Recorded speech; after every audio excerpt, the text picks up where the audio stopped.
Yeah.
Right. Right.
Welcome to the Podnas with Face, Pat, and Tiz.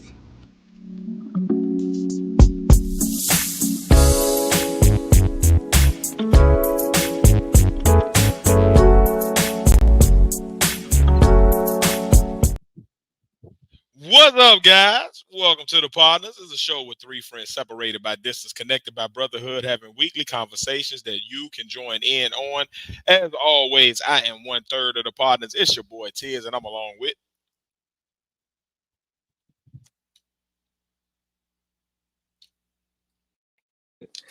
Oh yeah, my mic was off. The other third of the partners, I ain't tripping today. I'm here. Oh shit, it's fake. All right, this was just in time, man. This is great, perfect timing, and I'm along with Facing the motherfucking place of a can of mace, spraying niggas with bear mace. Goddamn it, what's happening? bars. What's good? What's good? What's good with everybody? What's good with everybody? I ain't gonna waste no time. We're gonna get right off into it this week. Last week we had an incident that happened, and I had a lot to say. I definitely did. I got a lot off my chest. Goddamn Um, cornucopia, should you say? indeed, I definitely did. I kind of bogarted the mic. Did give Face a lot Mouth of for the chance south ass to nigga. say a lot for sure. Jimmy Hart was definitely in effect. So this week, first of all, shout out to a brother of a certain age who checked in on us. Everything is fine. Me and Pat already talked offline, but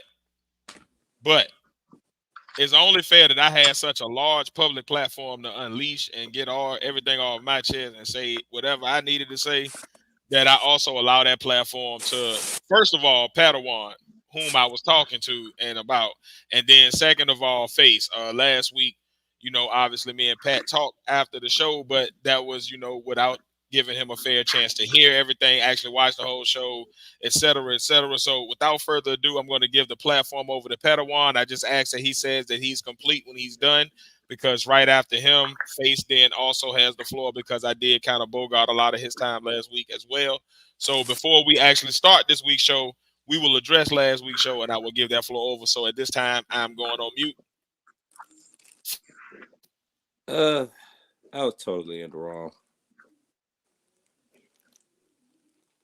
I was totally in the fucking wrong. It's just I've been under a lot of pressure I ain't realized I had this week, and last week, these up and coming weeks, trying to prepare myself for what is actually good news and everything, like me getting a newer position and everything, but it's like, I don't know, man. It went when I have a plan in my head, and if it doesn't go perfect, that's when I start tripping. And me and Tiz did talk about it, and I do apologize for my behavior last week. I'm not. I'm mad enough and big enough to say to myself that I came in there tripping with no explanations. These niggas did not have nothing to do with what actually triggered me at all. To be God honest, and I apologize to my brothers. Just have a week to overlay, think about everything or whatnot. And like I said, me and Tiz did talk. I did come to a conclusion that man, I probably do need to get some therapy or some shit going. It's like I've been going and going nonstop since I left Virginia. I don't feel like I have had a time to actually stop. Like even when I have like rest or sleep or something like that, it just seems like I'm still running. Like even if I don't have nothing to do that day, it still feels like I have something to do that day. Like, and it's just, I don't know. Sometimes it becomes a bit overwhelming, and I try to ignore that feeling. Wait a minute. I'm doing my podcast, little one. Yeah, you just interrupted a whole intimate moment right there. Yeah, like, dang. Like, No, no. Mom's here. I will. I know that. I know that. She, She's here. I She know. asked for you. She already know that I'm doing my podcast. Yeah, but she asked you. All right. Okay. Give me a second. That was funny. Anyway, and yeah. Just for the record, that was my roommate's kid. And yeah. Go. But I don't know, man. It's just I have a lot. It's a lot of things that I'm going through. Like the reason why I left Virginia is because I felt like at a certain time, at a certain age or whatever, you just become a burden to the fam. And I also feel like being there was my comfort zone. And when you have a comfort zone, you're okay, but you don't grow. Like you just don't. No, you don't have the pressure or the things or obstacles that will push you or pressure you to grow in general. You know what I'm saying? And so that's why I left. I knew that if I leave, there's a possibility that I would be going through things that I would not expect, pretty much. There's always that possibility, especially when you move in from place to place. And it just seems like after an insane year of jumping around from place to place and running, I finally got shit together. And I felt like I had a moment to breathe. And now I don't know what it is. I don't know what triggered it. It just seemed like I'm always the person that has the plan and the correct plan, but now I'm in a position where I may have a plan, but that might not be the best one. And I'm talking about my job, and it's just trying to get that together. But I might be rambling.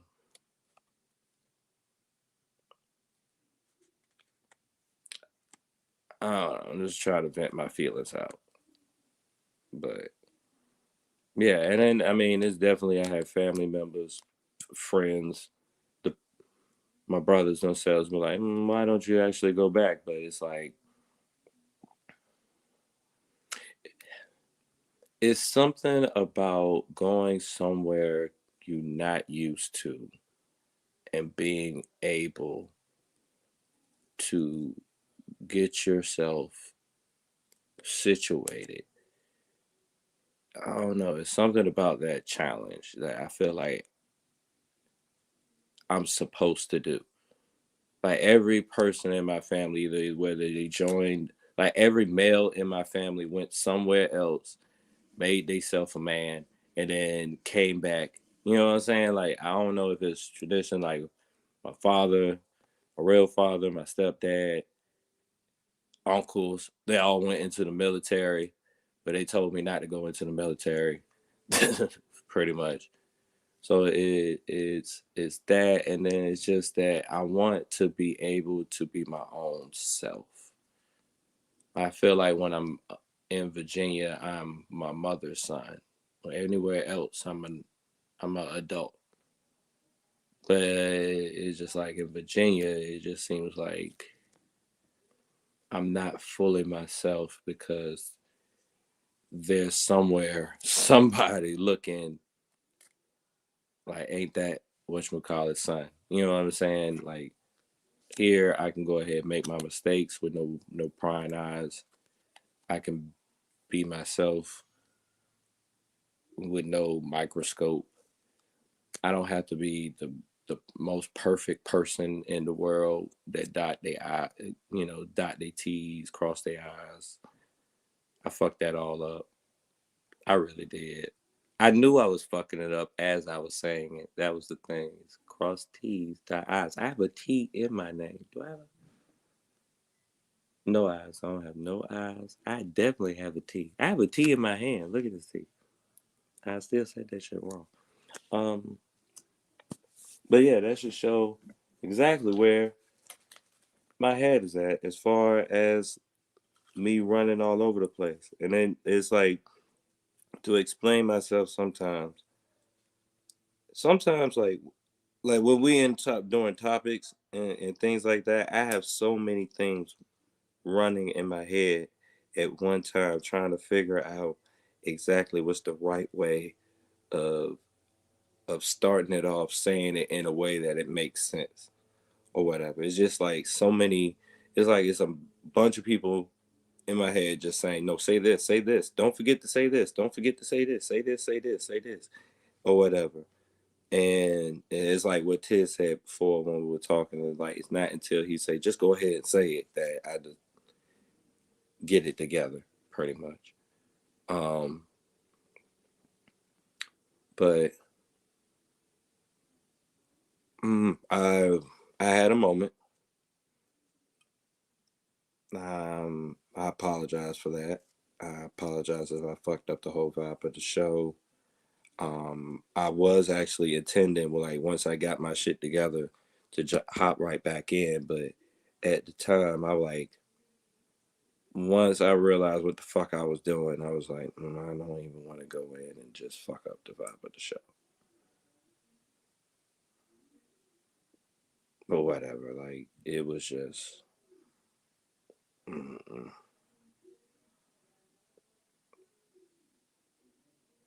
Mm. But I'm complete because I can't think of shit else to say. Pretty much. Bet. Okay, I get all that, and I'm more than happy that you were open and honest with us, and finally can understand, have more understanding of self. Um, Now onto this show shit. Last week, I felt that your interest was hilarious. Me personally, the fuck this shit y'all got it. That threw me for a loop. I was speechless. I ain't been speechless in years. I, whoo, you got me there, buddy. You got me there. I knew you was on some type of shit, but we don't talk off the outside the pod, so I don't be really know what's going on with you. I can figure out after you start talking, and I can see your face would be going on with you, but that's neither here nor there. The whole interaction of the show was, as y'all know, I was quiet. Um, I really don't have much to say on most topics. Uh, when it comes to stopping my brother from saying certain shit, unless he totally wrong, I'm gonna let him go. And he'll speak for both of us on most occasions, unless I got something else to say extra. But if he right and he on the right path, I let the motherfucker go. Um, I agree with 90%, 95% of shit he said last week. How he delivers stuff, our delivery is always different. That's the difference in brothers. Um, but communication is the key to all successful relationships, um, regardless of what a relationship may be. Friendship, relationship, romantic relationship, business relationship, in any aspect where more than one person has to come together and do something. Communication is key. Tonight, I was late. Communicate. Um, that's the main thing he wanted to harp on, communication. Everything else was a tangent, and it was probably shit he had on it he need to get off to. Me personally, everything I need to get off of you, Pat, has to be some offline shit. It's just on some big brother shit. So I didn't get my chance to talk to you last week because I fell asleep. Shit, I may not get a chance to talk this week because I may fall asleep this week too. Shit, I ain't make no promise, but fuck it. Oh, shit, I got a lot of extra shit going on in life. I'm expecting a new life and a new entry to my family within the next few days or shit. My life been back and forth up and down like a motherfucker. So it is Mm. what it is. But as long as you're doing good and you're healthy and you're alive and you ain't got no major stresses that's bogging you down, that I gotta take a trip down that motherfucker, I'm totally fine with last week. We're three brothers. Motherfuckers been chilling together damn near 30 years, 20 some 30 years. There's gonna be conflict sometimes, but as long as we can come together in a peaceful way and talk as men and find some type of resolution in it, it is what it is with me. As y'all know, when y'all have whatever conversation y'all have, I really ain't gonna interject myself, like I said, unless one of both parties have some actually wrong shit to say. But you spoken your piece, Tim spoken his piece. Now on to the rest of this shit. Let's go.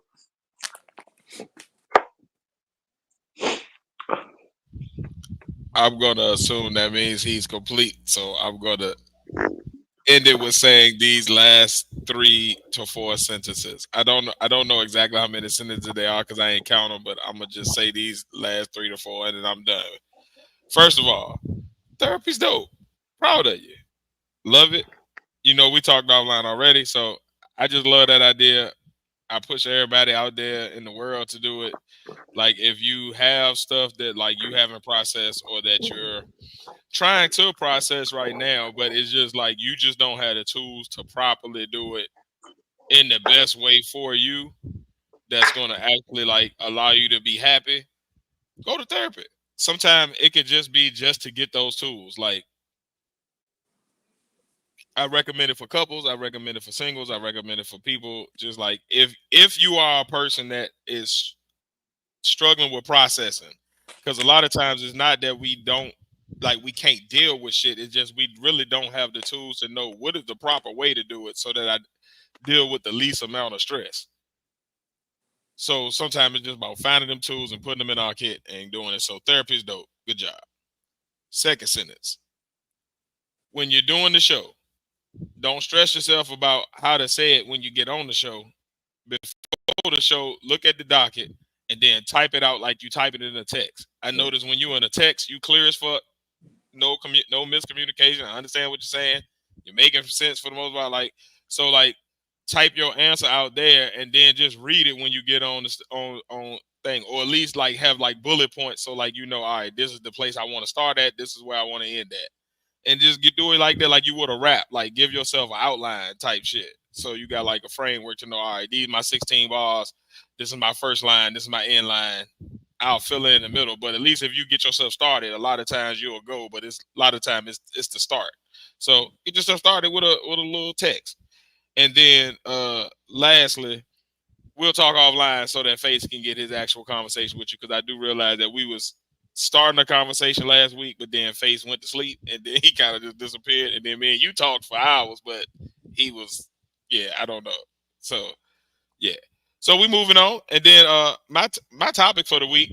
Hopefully this will get us off on a light topic because Face topics is gonna take us to another deep place. We're gonna have to kind of think and have some real talk. So I'm gonna get us off into some bullshit real quick. What are your top 3 villains from movies that people don't realize are the villains in their movie? So like in this movie, there's a villain that is the suggested villain by the movie. Like this is who they meant to be the villain. This is who they're suggesting is the villain to us. But this is the real villain over here that people don't never pay attention to type shit. All right. So I figured we go in a round robin type style. So I like one go, the next go, the next go, the next go, the next go, the next go, and we'll end up having 9 different movies unless we agree on 1 or 2 of them, and then in which case that'll shrink to less than 9. So yeah, I'll get us started. I got y'all. I'll give y'all an example so that way y'all can formulate, and understand what I'm talking about here. So in the movie Little Mermaid, Ariel's dad, because of his judgment and his overly harsh stance on people from above the water, almost to the point of being racist to niggas with legs, he caused his daughter to make poor choices and turn to Ursula, who was basically a madam. She was basically out there pimping these hoes. And them damn snakes won't nothing but old ragged ass hoes that have been out there on the stroll too damn long, and they ain't got shit to do now but nag these little young hoes and withered up pussy. but I'm telling That you, old dried and up pussy. Ariel's dad just simply, all she said was she wanted to go up above the water. She didn't say she wanted to date a nigga with legs. She didn't say she wanted to go holler at the prince. She just said, I want to go out there and see what it's like for a day. Had he just let her just go up there and go to the store and he cast his little spell with his trident and gave her some legs for a day and let her walk around, she would have been straight. She would have been happy as hell. And she might have went back and forth, but she probably wouldn't have just been like off on this wild adventure where she felt like, oh God, I gotta give everything for this. She'd be like, oh, all right, it's cool up here. I like this. Can I go back again when I'm 18? Yeah, let me give you some legs. You get these few days out of the year, you go up here, and then the rest of the time you under here, we work it out. Had he been a little more compromising with an old ass teenage girl, he might not have lost her to the streets, i.e., Ursula. That is my Okay. theory, and that is my first villain in a movie Okay. who is not the suggested villain, but he is the villain, nigga. Okay. I got controversial ones, and I already know my shit's gonna be controversial. And people may not agree with me, but it's me, so I don't give a fuck. So, first one, we're gonna talk about the movie ATL. Um, the proposed villain is the character played by Big Boy, aka the drug dealer, wanting his money. Now, the true villain to me is that lazy ass, good for nothing uncle they had in the motherfucking house, old as shit. Something I moved in for y'all and to help y'all. What help are you providing, motherfucker? You giving these boys no guidance. Your youngest nephew come home selling weed and shit and getting in trouble. And instead of chastising him, you leave that to his big brother while you say, well extra money around here would help. No, nigga, his future is more important. Can, You hiding cereal and shit in the goddamn room, hiding snacks and shit, your grown ass. It's just you and question, them boys. question, question. Yes. Yes. I know this is my topic, but I also am posing it to the group, so I'm going to ask y'all this question. I want both of y'all to answer. Mm-hmm. Is it Mm-hmm. okay if I rebut or refute anything? That's the purpose of a topic, nigga, on a podcast. That's how Yes. I get in. Okay. God damn it. So Because I got some. only Oh, because I got some shit to say about that Little Mermaid bullshit you just said. God damn it. I have no I problem got with it. some. I I have no got some shit problem to with say it. about that one. I have no problem with it. I wish you would have said it when I said mine. That would have been great. Oh, All right. I'm gonna go. I'm gonna right after you say something. I'm gonna say go back to it. Go ahead. Okay, right on. All right. So my only rebuttal to the uncle, right, is we don't actually get the exact age where he moved in with them boys. Okay. So what I would say is because we don't know the age he moved in, I'm assuming he moved in with them when they were both younger, right? So they need somebody to sign paperwork, get them to school every day, make sure they're doing homework, et cetera, et cetera. Both kids were smart, regardless of the kid selling weed. He wasn't dumb. And when I look at my life, my mom didn't raise me bad. I just grew up around drug dealers too, so I knew how to do that shit. Was good at it. It was like, well, I'm gonna do this. Then I got good at robbing, so I was like, I'm gonna do that. But Like that it was nigga like, won't good at it. hold on, hear me though. I'm not saying he was good at it. I'm just saying that was. But what I'm saying is, I started it not because of a lack of or poor parentage. It was because I was surrounded by it and I was good at it, or I understood it, or I knew about it, and it was like, oh, this is more intriguing than everything over here. Not because like, oh, I couldn't have done the thing over here. And if you look at T.I. and his little brother in the movie, they were both intelligent, so that shows that they were getting some type of schooling in, and they both had a legitimate job at earlier ages than most kids, especially young men, black men at their age have legitimate jobs, which at their age also is making you good money. Like it's not like you're working for like you ain't working like at the summer job and you got 3 months to make as much as you can at the little carnival and then it's over. No, like you got a year-round full-time job where you're making cleaning money and you able to stack that shit. Like that nigga T.I. had the biggest, fattest knot. The reason he was able to save his brother with money is because he had the money.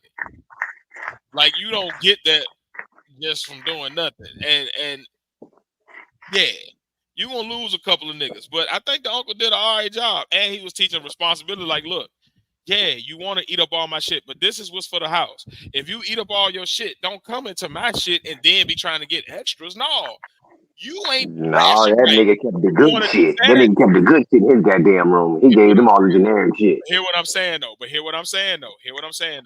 If T.I. had that fat ass knot that he saved, that's after buying the car, because won't he driving? Won't he the one picking up everybody?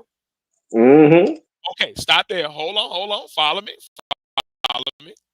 If T.I. also had enough money to save up, and now he was also eating with these niggas at the little diner. He was also buying Nana, whatever her name was, a nice little necklace. He also had this fat ass knot that he was saving this entire time. And he was living this other life every day, no problem. So you have money to buy fucking cereal, dude. That's what his uncle teaches you. Like, you gonna make sacrifices. Either you want bullshit ass cereal that I buy you, or out of the same job that we both work at, because I work with you, nigga, you gonna buy you some fucking Fruit Loops, or you gonna eat them dry ass wheat thins that you gonna put in some milk, and you gonna be happy about it. And you better get you some milk, because my name on my milk. Don't eat my milk. Don't drink my milk. I mean, like that's what it is. Like at my house, right? My son is 9 years old. He'll be 10 in March. Right? We go get Peace, groceries. last call. We go get groceries, right? Now, my son, mind you, my son is on payroll. He has an actual job, like a legitimate job through the government, all that. So he's working. But he has a bank account fatter than mine. But my son, we go shopping every week, groceries for the house, right? Me and my wife, we have a list. If you want special shit for you, you put it on the list, right? If you don't, then what you got is what you got for the week, right? If you put some special shit on there, you got that. Now, if daddy buy himself some special shit, or if mama buy herself some special shit that ain't got nothing to do with the group shit that was on this list, that's on us. You have the option too, because you got money. At any point, you can be like, hey, here go an extra 10. Throw me these honey bun, these muffins on here. And let me get a little eggs on side. You know what I'm saying? Boy, like you got the right. And we've told them, if you don't, when daddy is eating the finest of Frutangios with the biggest of bags, because daddy said, I want Frutangios this week, and I don't even eat cereal with milk no more, because I don't like soy milk, I don't like almond milk, I don't like none of the fake milks, and I don't like regular milk no more. So I just eat cereal. But those Frutangios hit every fucking time. If you ever get a chance, they come in a big ass bag. They call Frutangios. They come in a bag about the size of your That torso. caused you to fight your brother. That I'm caused you telling to you, fight your brother. I'm talking about knockdown, drag out, DDTing each other on concrete floors, choke out type shit. We both go to sleep type shit over some Frutangios. Them shits is amazing. Like they are the most. I done dropped. Look, they made me drop my Black and Mild. I was that excited about Damn, it. That he excited sound old about as fuck. Frutangios. My black and mild. My Black and Mild, baby. You know what I'm saying? Pimpin'. All right, but look. Well, if I'm eating the finest of Frutangios, don't you walk your ass over here, put your hand in my bag. Hey, player. Hey. You got them dry ass goddamn. You got that dry ass box of goddamn for Cinnamon Toast Crunch, didn't you? Now you ate that box of Cinnamon Toast Crunch, didn't you? In 3 bowls, because you decided to be greedy as fuck and get the biggest goddamn bowl in the house, and then you was sitting there and you poured half a gallon of milk in there, and then you just, I like this, daddy. As you watch SpongeBob, and then when that shit done, then you want to come put your grub ass. No, you ain't. Cinnamon Toast Crunch is fire though. That's It fire. is. But guess what? But it ain't better than damn Frutangios. But guess what you didn't do? They got this thing called Crunchy Toast of Cinnamon. I don't know if that's the actual name, but they got the off-brand that come in the same big bag Frutangios. Off-brand cereal. Off-brand bag cereal is the best cereal. I don't know if it's that bag or whatever it is. Listen, every Sunday, Mama order the groceries. She tell everybody, put what you want on the list. Daddy, put what he want on the list. Now, daddy, if he wants some extra, he spend his own money and go buy it. Now, every week I said, hey, son, come on, walk with me, man. Come on. You want to go in the store and get something? And he don't never bring his wallet. He walk his happy ass in there, happy as shit, and skip to my loot out, and daddy come out there with a snack, and he don't come out there with nothing. Now, what I'm telling you is, you can't just always just get niggas something. Sometimes you gotta make them work for it. And if that motherfucker ain't work for it, then goddamn it, that's all. Now, I can understand your logic. I get your logic. But your logic is lead to assume that they not buying groceries together. They all work together. Now, from what I can put together from the movie, Rashad is about to graduate. His brother just getting in high school. So there's like a 3 to 4 year age difference between them. So if their parents did die at a younger age, you would lead to believe Rashad had some type of understanding or teaching from his mother and father, being they both passed. So regardless, his uncle did move in. His saving and his hard work ethics had to come from his parents. If he had that little background from his parents. Now, but he also got his uncle. Yeah, he got his The uncle. gay uncle. As, On the gay uncle he, now. he got his uncle there, but as his uncle said, I came to help y'all. What help was it? Because you just need a parent figure there, so y'all wouldn't be putting CPS and separated. That's what I'm led to believe. That Because is the help. That in itself is okay, the help. So what I'm led to okay, believe is if your uncle is telling you, right, think about this. That means Unc didn't want to do it. He did it because nobody else wanted to. You can tell how reluctant he is by the fact that he did it like that. Like the way he talks about it is not like, oh, or was he just reluctant for I stepped up to be responsibility? the gangster nigga. Either way, what I'm saying is he was reluctant for the responsibility, but he took it. And he didn't just Because he take it got a free and then, house out of it, but hear what free I'm room and saying. board.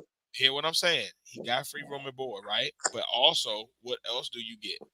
Because at the end of the day, when them boys turn 18, as soon as T.I. turned 18, guess what he also gets? The house. So he could kick that nigga out if he want to at that point. Because they never said the house was left to the uncle. They said he got to live there because he taking care of them niggas.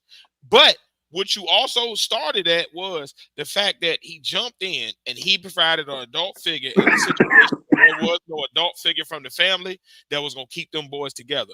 The boys stayed together. They're both in school. They're not dropouts. They're not like delinquents of that nature. One of them happens to sell weed on the side and got caught up deeper than he needed to be with the wrong plug. That's really what happened. That could have happened to anybody. And you know, growing up in the neighborhoods we grew up in, that can happen very easily without knowing, like, oh shit, you get this where the pack coming from? All right, let me make sure I don't fuck this one up. Like, so it happens. So them boys had jobs. They had enough money to buy cereal if the cereal was the deal breaker and that made him the horrible uncle because he ain't let them eat off his food and they could have bought food too because they had jobs. Again, one of them sold weed and had a job. The other one worked at the same place his uncle worked at with the other brother. So it ain't like these niggas is walking around as high school kids broke. Like you got to remember, they're also getting free room and board too. So they're not living poorly. They live in a two-story house in Atlanta, Georgia, seem to be in the city, which means even in the ghetto, if you live in a house, you're paying a nice grip, especially if you own it. On top of that, you have a nice car for a high school student. You remember what it was like in high school. The average kid ain't have cars. It was the staff Unless he got it and from the the auction. motherfuckers that everybody considered to be rich because your mama worked at the right place or your daddy worked at the right place or you had two parents and they both did this, that, and the third or whatever. But it won't like everybody was just whipping, especially not whipping in some shit on them things.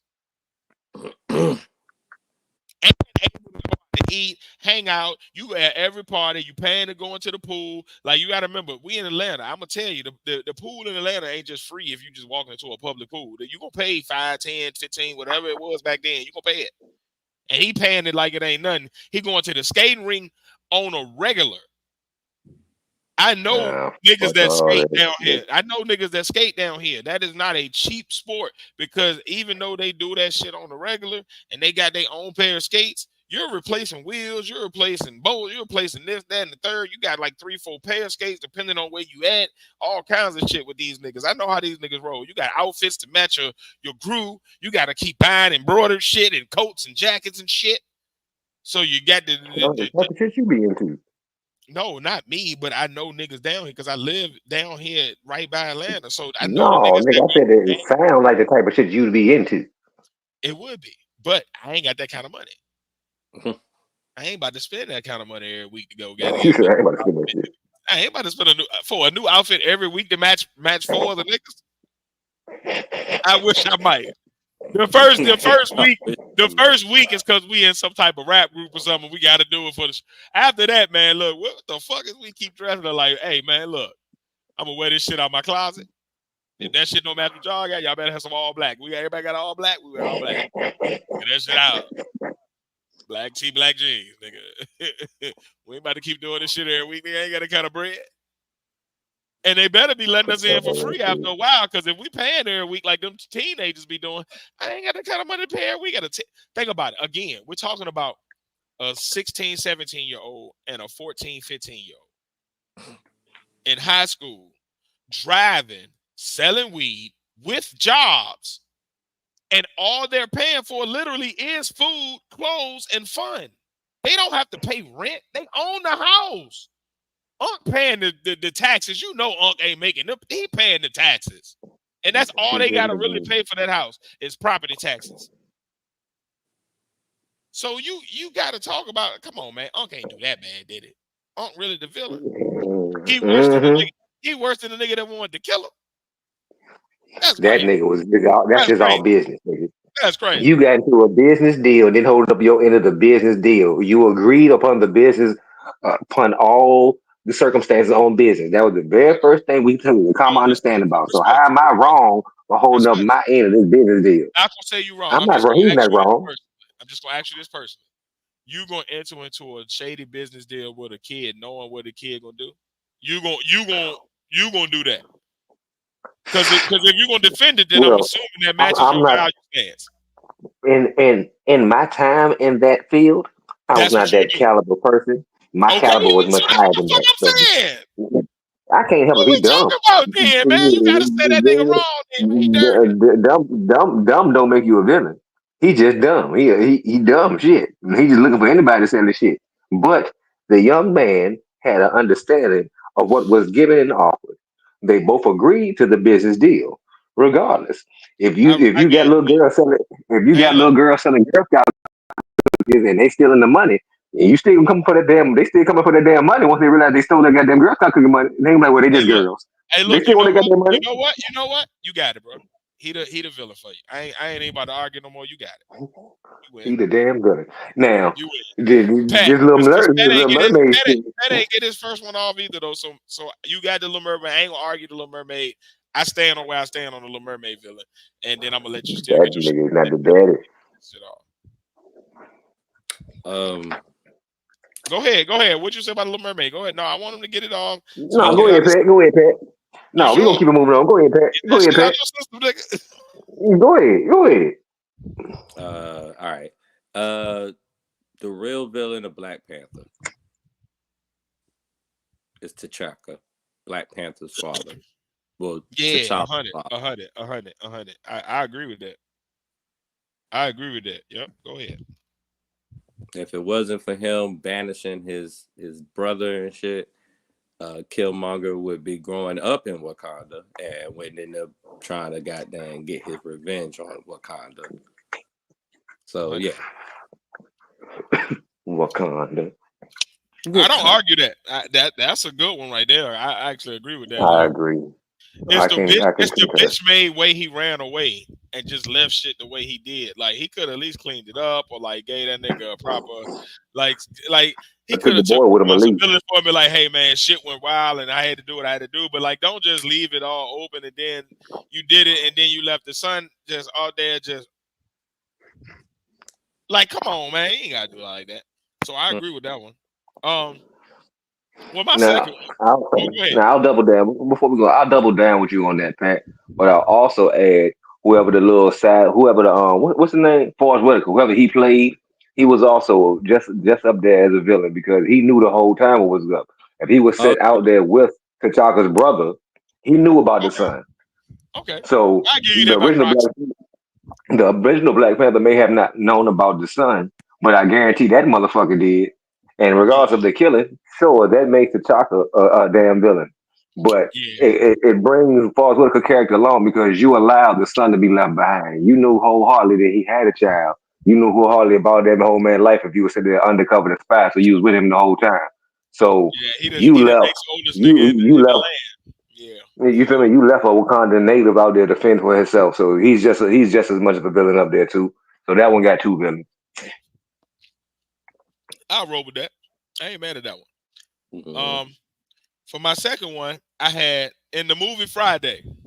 Everybody Mm. kind of looks at either Debo or Big Worm and his goons as the villain, but I look at Craig's mom as the villain. Her Wow. I was favoritism, actually up for her one. favoritism toward the sister, and her not helping Craig when he needed. and not even giving him advice. Like the dad ain't had the money for him, but at least he was like giving him advice and like talking him through shit and like there for him. The mama was just out there. She gonna wait till the shit hit the fan and he done got punched. I was like, oh, Craig. No, bitch. I asked you for money earlier and you got it, and you just sit there and was like, I don't feel, bitch. I ain't asked you because I want it. I'm telling you, help me, mama, help me, mama. And you just left my ass out there. And she was just like, the nigga hungry in the morning for breakfast. You gonna sit there and cook this extravagant ass shit and then tell the nigga put some water on some cereal? Like, what kind of parent are you? Like, look, I be mad at my child, but I don't use food as no weapon against my child. Like, I'm pretty sure that's one of the curses or like the signs of abuse. Like that you use food as like a weapon to toward the other person. Like that. Like, what the fuck is wrong with you, man? Like, you know the nigga stressed out. He just lost his job. He don't even know why. Somebody that looked like him stole some boxes.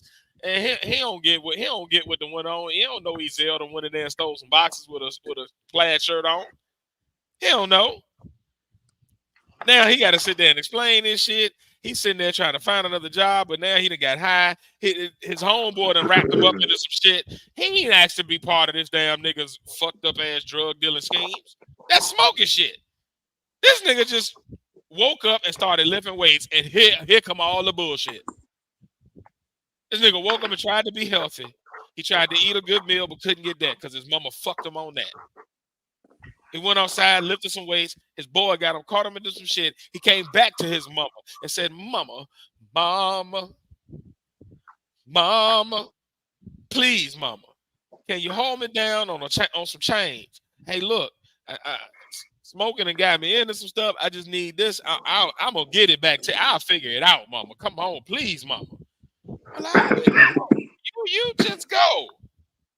You just sit and you know where you live at. Like, this ain't a normal family that live like in Idaho somewhere, and it's like, oh, I would be surprised if something happened. Bitch, you live in South Central LA or Compton, one of the two. You pick. Either one is not exactly the place you send your child out after he just told you, my boy got me into some shit and I just need this $200 real quick, mama. Please, mama. You don't send them outside talking about like, yeah, I wouldn't feel comfortable. So you gonna kill your baby? Ain't that what happened to Jody, big brother? Ain't that what happened to Jody's big brother? I rest my case. Craig's mom and Friday is the real one. She led to the shootout that eventually not only got him shot at, which was a problem, but it also led him to the fight that he had with Debo. He had to get punched by Debo because of his mama. Because had he not been outside for the shootout, he would have been safe in his crib, chilling, high as a motherfucker, sleeping in his bed or calling old ratchet girl on the phone, chilling. Because he would have been knocked the fuck out, and Debo would have been over at his own house dealing with Felicia and her sister. But no, because everybody outside, he ended up having to now fight Debo. He would have found out about that shit the next morning when everybody else did. Like, damn, man, you heard what happened to Felicia last night, man? Yeah, Debo went crazy on her and her sister, man. Damn, that's crazy as fuck, man. Let me go check on, what was her name? Deborah. Deborah. I don't know whatever. Deborah. That's a fucking Dragon Ball. But y'all know what I'm saying. Like, you know what I mean? Like, that shit was crazy. So Craig's mom is the next villain. Face, who's your next villain? Now, in The Wizard of Oz, as in the movie The Wiz, whoever plays Dorothy is the villain. Them witches ain't start shit with Dorothy. She went to Oz, and the first thing she did was kill a witch. May not be her fault, but fuck that. Accidental murder is still murder. You murdered this motherfucker and then stole her shoes. Then you stole her fucking shoes. Fucked up whatever little kingdom she had. Then proceeded to go around this nation that she had no idea she was and fucking up the order of this nation. Everywhere she went, she fucked some shit It's up. the feeling of the shoes. It's immediately you get off to some delinquent shit. So that's what give it away. You feel me? You're right. Off the top, you murder somebody and then you rob them for the shit you murdered them for. That's a She's fact. a fucking villain. That's The a fact. whole time, the whole movie is set up like she's the damsel in distress. Bitch, you ain't no damsel. You got a dog, a lion, a robot, and a motherfucking monster with you at all fucking times. You are the fucking villain. That is a What the villain. fucking other witch had? Some flying monkeys? This bitch had flying monkeys. This bitch got a whole monster crew with her walking up the yellow brick road. Dorothy is the motherfucking villain with her stolen fucking red shoes. And then she didn't even try to hide the shoes. She put them bitches immediately on her feet. Ain't like you stole them and put them in your pocketbook or stole them and put them in shit. No, this bitch put them on her shoes and let everybody see, yeah, I killed that bitch and I stole her shoes. Because Hey, everybody knew that witch had them I'll ruby go with slippers. you. I'll go with you on that one. I had never thought about it in that quite that way, but as soon as you said like the house, I've heard people say the house before. I was like, all right. Did she? I mean, she ain't mean to drop the house, and then the rest of the shit, the lady was chasing her and shit. But when you said she stole the shoes, yeah, she did start off with some delinquent ass shit, didn't she? It ain't like she came in peace. She came off like, oh, well, you don't need these either. Like she came Let off me real get easy, these motherfucking shoes up off your like easy ass. as soon as she got there. Ooh, you don't need these up off your ass. Let me throw my old shit to the side. Get these nice ruby slippers. Oh, And they won't no cheap shit. They were made out of rubies. Ruby slippers? You came up off that murder. You just came up off that murder. You got two ruby shoes. You gonna try to take them bitches back home and cash in because you from the farm, Dorothy. Ruby shoes, ruby shoes, ruby shoes. I'm sorry. You go shout ahead, out Pat. to Spoon. Yup. Oh, Pattawon, who your second one? all right. The real villain of Kill Bill is the bride. Okay, this is an interesting one. I ain't never heard this one. Go ahead. If you didn't leave that man, he wouldn't be jealous. Then you went out and you know you're an assassin in a group of assassins, and you know that type of crowd. You don't just get out of that. You know what I'm saying? Then you married a regular guy. You married the regular guy, knowing that you got this crazy ex-boyfriend out here with this killer assassin crew. And then that killer assassin crew finds you because you know they got the actual talent and means and resources to find you, no matter how good you are at hiding. And they murder they murder everybody in the goddamn wedding. And now she's in the streets of everywhere, just rampaging, killing people's moms and stuff while they eating cereal. Goddamn, going through the streets of Japan, fucking up Japanese Yakuza clubs and stuff or whatever for revenge and shit. The real villain is the bride. Breaking people's hearts and killing families. So Wiggle your big toe. So you are okay with hold on. So you are against, let me phrase it that way. So you are against a woman taking her child away from a assassin family where the child will be groomed into killing people, whether she wants to or not. She's going to be programmed to do this. And this woman tells her husband, I don't want to do this. He says, you gon' do this. And she leaves him. And because she left, his simp ass goes on a rampage and you blame her for fighting back. She should have killed him first. And took over the assassin group. I'm a wholeheartedly disagree with that one, but I'm gonna let I'm gonna let it go for the the modicum of time, but I'm gonna let you know that I don't roll with you on that one, brother. I let that one go. You shot that one off. You shot that one off disagree. willy nilly. You lost me with that one, brother. I don't know, player. But okay. Rampage in the streets of Japan. She did rampage, but I mean, I thought it was a justifiable rampage because I'm gonna tell you like this: if the shoe was on the other foot, say I have like femme fatale, that's like this female yakuza boss that is like the shit. She got all these niggas that kill niggas, and I'm one of them, but I'm her boo. You know, we married, and she have my child, and my child gonna grow up and be my son gonna grow up and be this. Hold on, what?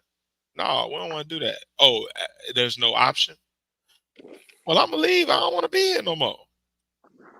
Oh, fine, then go. And then you come simping after me and acting a nut, hiding in bushes, sending assassins to my what? Oh yeah.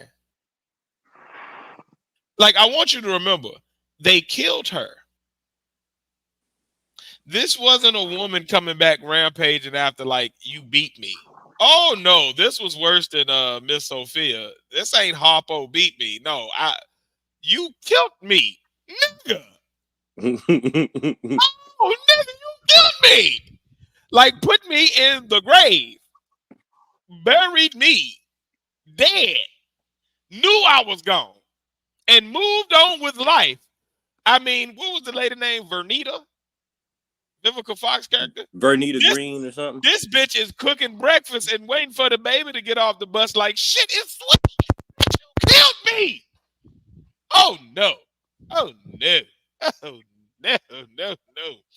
Everything I do once I get out this grave is on your head, motherfucker. It's on you, player. You said it. You started it. Now I'm gonna finish it. I'm gonna finish it well.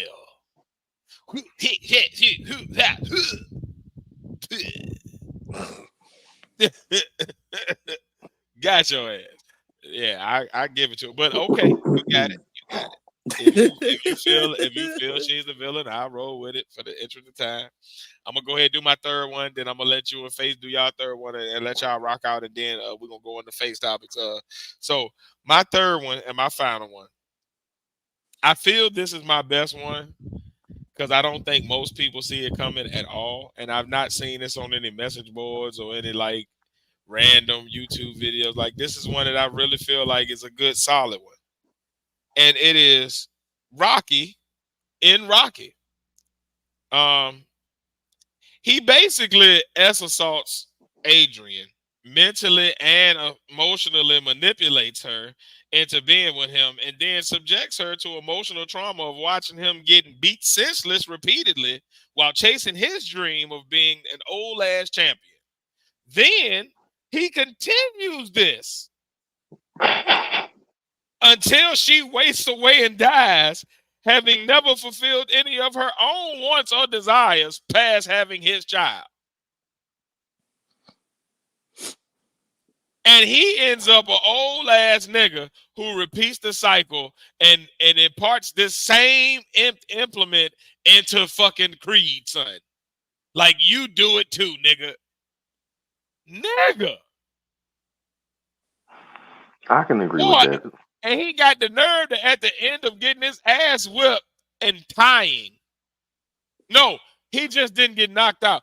Adrian! Nigga! You know what you did to this woman in this movie? I seen this movie. I watched it. Adrian was some little innocent ass lady. She ain't asked for that. She was all quiet and meek, working at the little pet shop. She just chilling. She ain't trying to With bother her nobody. damn brother Paulie. She probably was a little girl boy. that ain't nobody notice in class. She go to the library every day, read her little books, play with the little animals after school, then go home. She a good She kid. probably was a freak though. Hey, look, but he ain't had to find out what he found out. Is all I'm saying. And then do what he did. That's all I'm saying. Somebody innocent like her could have found out, and she could have unleashed that shit throughout the marriage or something. Hey man, I'm done with you, man.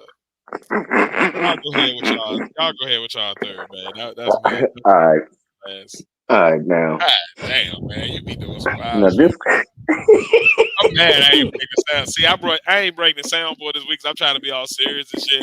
I should have. God damn, that boy, you be wilding, bro. I need to cut you off with some type Oh of shit! porn or something. Just stop. Ooh. Damn. Oh, damn. That's how you feel. Now this is one of my favorite movies to watch. I've watched this movie countless amounts of time. I've watched the extended version, the regular version, the uncut version. I just love this movie. Movie in question is The Hateful Eight, Mm. by Quentin Tarantino. Now in Hey, this look, man, movie, you saw my face because you knew boy, I was about to curse his ass out, man. I swear to God. But hey, look, you thought you got it last week, nigga. I swear to God, you thought you got it. I swear to God, I was about to lose it, bro. I swear to God. You were about to see steam and shit coming from my head and all that shit. I was ain't about to no lose. villain in that damn movie. I flip this goddamn table, computer, everything. Ain't On ain't no word, unknown boy, villain in that damn movie. I can't bring that movie up on certain topics that don't boy. apply. But in this topic, it's The Hateful Eight.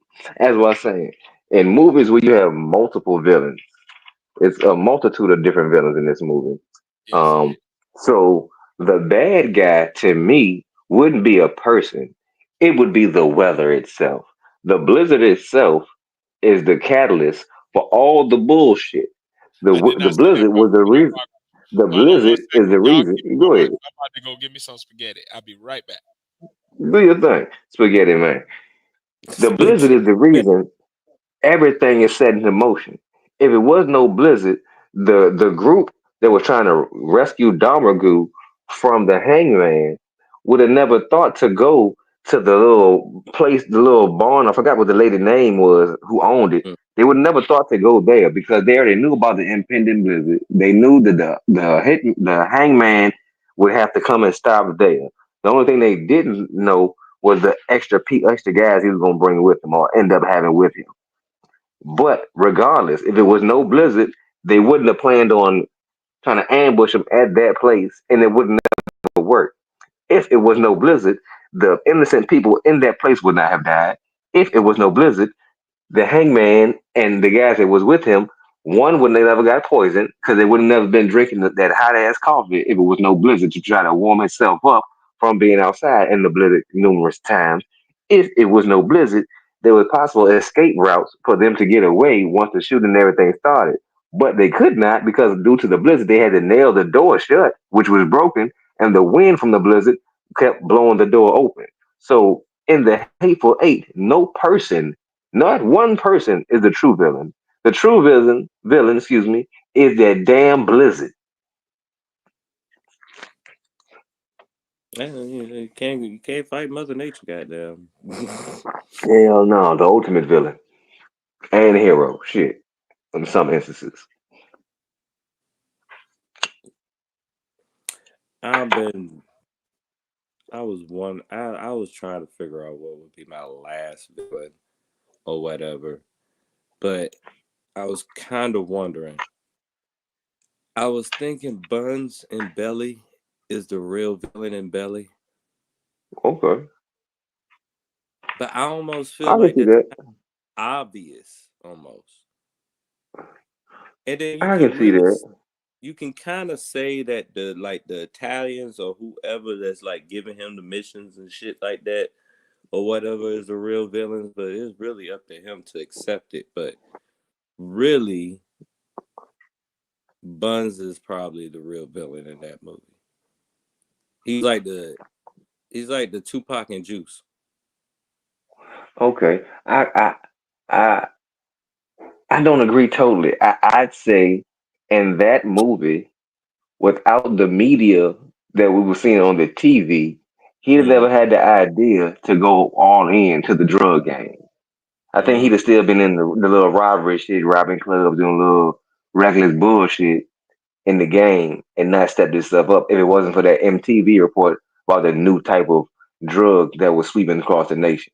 After he heard that, he decided to make a call, try to get the call, and start to make moves. If it weren't for that, I think it probably would have been a different movie. But a lot of people don't pay attention to that little scene when he in the shower and hear it and he stick his head out. That caught attention. mm. That was the standout moment that it diverted his attention from cleaning my ass to what's going on out here. So he was a villain, and without his leadership, a lot of shit wouldn't have happened. A lot of people wouldn't have died.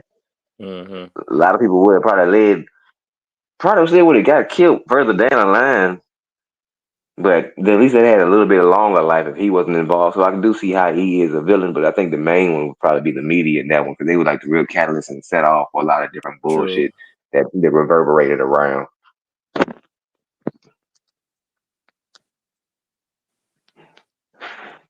true. I can see that. I can see that.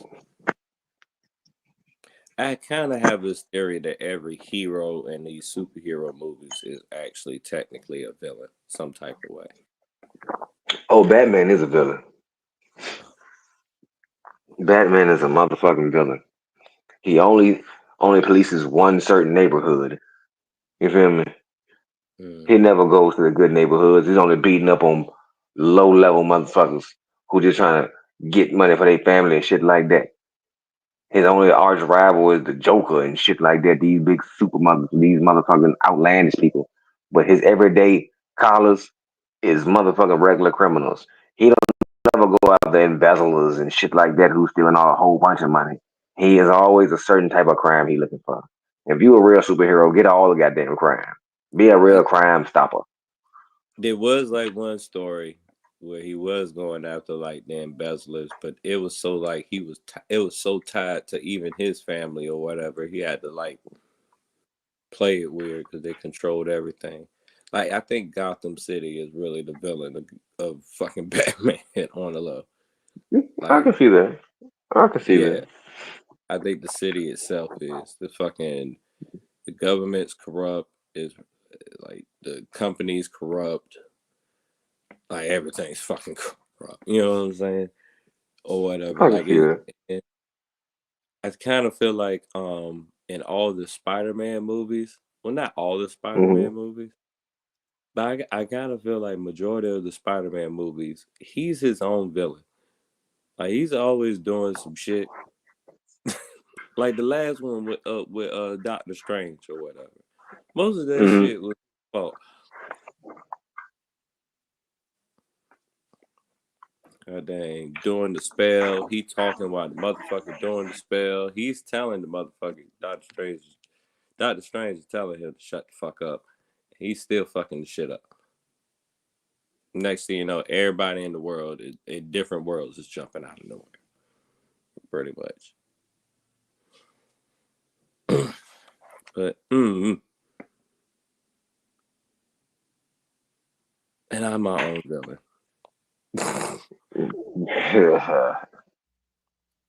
Mm-mm. Who evil? You say you evil? Just the other niggas that reside in my head. Oh. He said he got a piece of evil ass the other day. Well, you know, ass is evil, and evil is good. So if you get you a piece of evil ass, you know, hey, woo, that what the good book said. Very underrated movie. Very, very underrated movie. But let's move on to the next topic. Now, this is my topic next, man. Alright. So I watch a lot of different shit. A lot of different shit with my wife as well. So she got me onto the reality shit, but we don't watch the normal reality shit with the the the love and hip hops and bad izzies, and we don't watch that type of shit. She got me watching 90 Day Fiance and shit like that, and 9 Days Abroad, that type of shit. So the shit be funny as a motherfucker, but it also brings up real topics. So I was watching the top 10 the other day, a countdown and shit. It was most memorable moments or most volatile moments on 90 Day Fiance. So most of the moments came from family interactions or children interactions with a significant other in these instances. And most of the cases with 90 Day Fiance, somebody's from out the country. You feel me?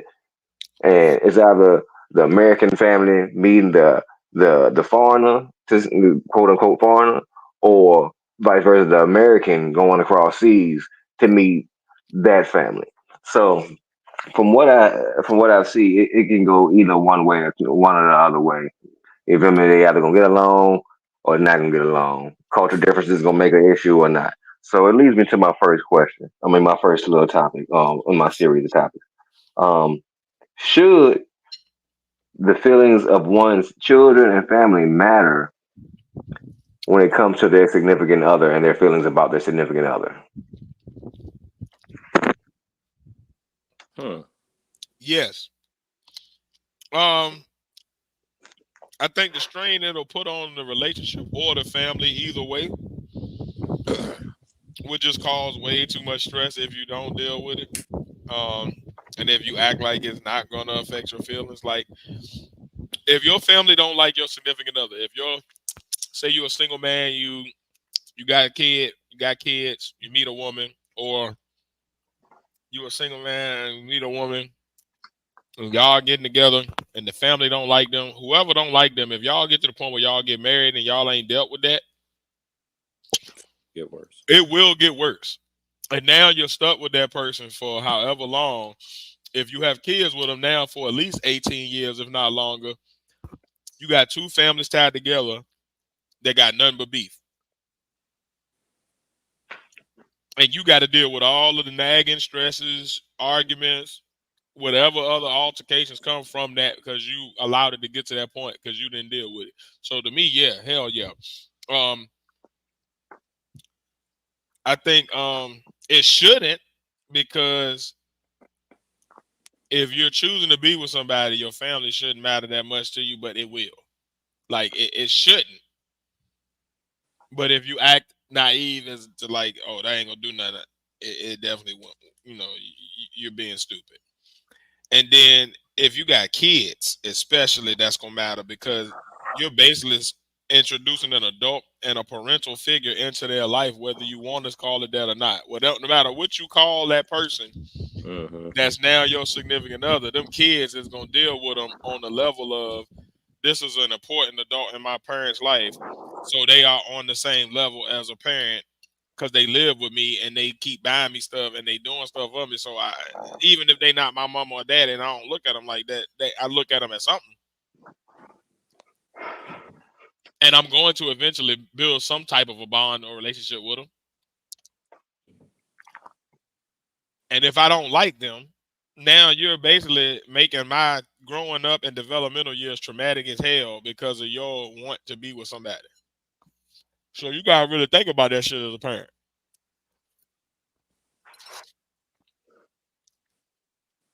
True. That's my take on that one. Okay. I'm about the same. Like in my mind, I'm like, if it's one of them people that I feel like, if it's if I'm dating a woman and basically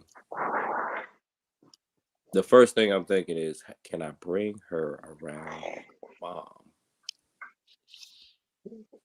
If I can bring her around my mom, that means I can be seen with her in public. That's one of those things. If I can be seen with her in public, that means she know how to act in public. She ain't ratchet.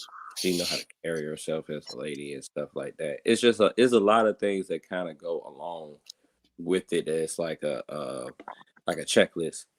You know what I'm saying? Like in general. And then when it's like children involved or whatever, I think that's like you kind of have to like they you kind of have to like ease that person in. You know what I'm saying? Because the children they're best with structure, and if they have the ideal how to say the ideal of how the way things are supposed to be in their head, and if that is thrown off, then they'll get thrown off, and then you know they might have problems in school and stuff like that. You know what I'm saying? Like it's like a 100. I think when you even look at the effect on the kids of especially Mhm. if you're a woman, you keep introducing these new male figures in your son's life, say, right? Or your daughter's life. They're getting their cue on how males and females interact and what does a proper relationship look like. Say you keep breaking up with people. Now all they know is, oh, it's okay to just keep jumping from one person to the next. Mhm. as It, opposed to seeing the strategy of like, let me work this out with somebody. Let me actually pick somebody that's right for me from the jump. So when I'm working it out, I actually want to work it out with them as opposed to it being the wrong person from the jump. And I hate this shit every time. And my kid watching that and building up them same habits. Like all that shit matter. Hell yeah. I do concur. Um, but also I do see it a little differently. So on a normal basis, I agree with everything y'all said. But being I do watch this show, you do have those outliers where you may have a family who has totally racist views. mm, So regardless, if you're not bringing in somebody that fits in with their profile, they're going to have a problem with it. So they have an instant problem, regardless of who the person is. And they could be the best type of reaction or interaction that your significant other could try to portray or provide, I should say. But regardless, the family still has an issue. And that instance, I say fuck the family because it's obvious y'all not gonna like nobody that's brought around. But that's not a normal instance. As far as the children are going to be the most important thing, regardless.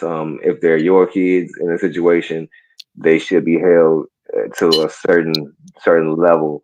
As far as these are my kids, they're going to always be my kids. So a certain respect has to be given from from the significant other. But in the same respect, the children have to provide a certain respect to their significant other as well. We all know some kids, if it's not their parent and their direct biological parent, they're going to have some resistance initially Mm. until they try to build or until they allow, I can say, allow a bond to be built. The same thing is when you have a regular teacher who has total discipline in their class and they leave and substitute comes in and the kids want to just have a free for all because it's a substitute. Same thing with parents. Um, a little girl may act a certain way with her mother, but when she comes around a different or significant other, excuse me, she's just a total different person. That's all, boy. I, or if it's a son when he around his father, he acts a certain way, and when he gets around the stepfather or the woman's boyfriend, he's a total different child. So, but once again, those aren't normal circumstances. So, as far as the normal side, yeah, I totally agree with y'all. I'm But a when it chill comes to these out. outlying situations, nah, I feel like the feelings shouldn't matter in these outlying situations. It has to be some type of happy medium for both mm, parties to be satisfied. But at the end of the day, both people entering into the relationship with quote unquote baggage to understand what the outcome may be. It may be a bad interaction. They may not like you. They may not get along. They may not. But at the end of the day, if we are willing to deal with this, hey, that's an agreement between both of us. So whatever comes, we're willing to deal with. But that's a strain that at the beginning you're willing to voluntarily willing to deal with, and to add a strain onto a beginning of a relationship that you know is going to be a very uh, Hmm. tough shit to deal with. Hmm. Hmm. Yeah, not many people going to do that. So hey, Well, that's why I think we all agree. Like, I think even though you said, "Well, I agree with this part, but this part I don't agree," I think we all agree on the actual question you posed. Because the question you posed was, "Do your kids and families' feelings about your significant other affect the relationship?" And we all oh talked yeah, about whether it should or should not. It does, and we all talked oh about the yeah, different effects that can come from. So I think, like, we all agree at the end of the day. Like, at the end of the day, how the people in your life that love you feel about the person you're bringing in as the new person you love, it is going to have an effect. Now, what the effect is kind of up to that person, up to them, and up to you. But it's going to have some type of effect going forward, whether you choose to stay with the person or not. It's going to do something, and you're going to have to deal with it. Absolutely. now that leads me into the next part of my little topic. Back to 90 Day Fiance. Then you have people from across these different countries, different continents. You run into people from different cultures falling in love. You may have somebody from the Muslim faith falling in love with a Catholic. You may have somebody from India falling in love with somebody from Mexico.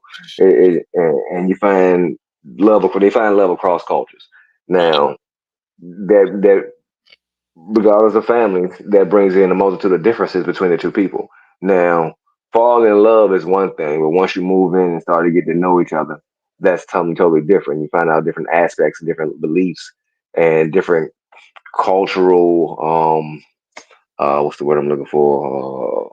Traditions that people carry out. Um, that leads me to my question: should couples have similar or the same religious, political, or cultural beliefs, or at least a strong respect for those beliefs in order for a relationship to truly flourish? Pat, you want to take this one first, or you want me to go? I believe you. I believe you can have a healthy relationship and still not have the same beliefs as long as you have respect because you're gonna have to have that respect anyway in the relationship in general. Like it's like if you can respect that the person that you're attracted to has a total different maybe outlook or religious beliefs or this, that, and the third, um, then you should be comfortable with it all just in general. Like I don't think like especially with certain like cultures and stuff like that, it's like if you're like dating someone and you know they're from the Hindu culture and stuff like that, like you know off bat if you do talk to this person, you're gonna encounter something that's not your normal everyday thing. You know what I'm saying? So like is that too, but is it is it ideal to have the same beliefs? Yes, I believe that would be like I believe that would be the ideal to have like the same religion and stuff like that or whatever. That's a less conflicts you have to think about or less extra scheduling that you wasn't thinking because this person believes in this holiday and you never even experienced this holiday and stuff like that. Um, but I think that would be the ideal in general. But I still believe that you can, as long as you have respect for that person's culture and their background, like you should anyway, just meeting someone, then you can have a relationship with a person that's not from your background. You know, but I don't know. I know it gets kind of iffy once you start talking about political beliefs because I definitely seen plenty of people talking about they, especially over the past what, damn near 16 years now.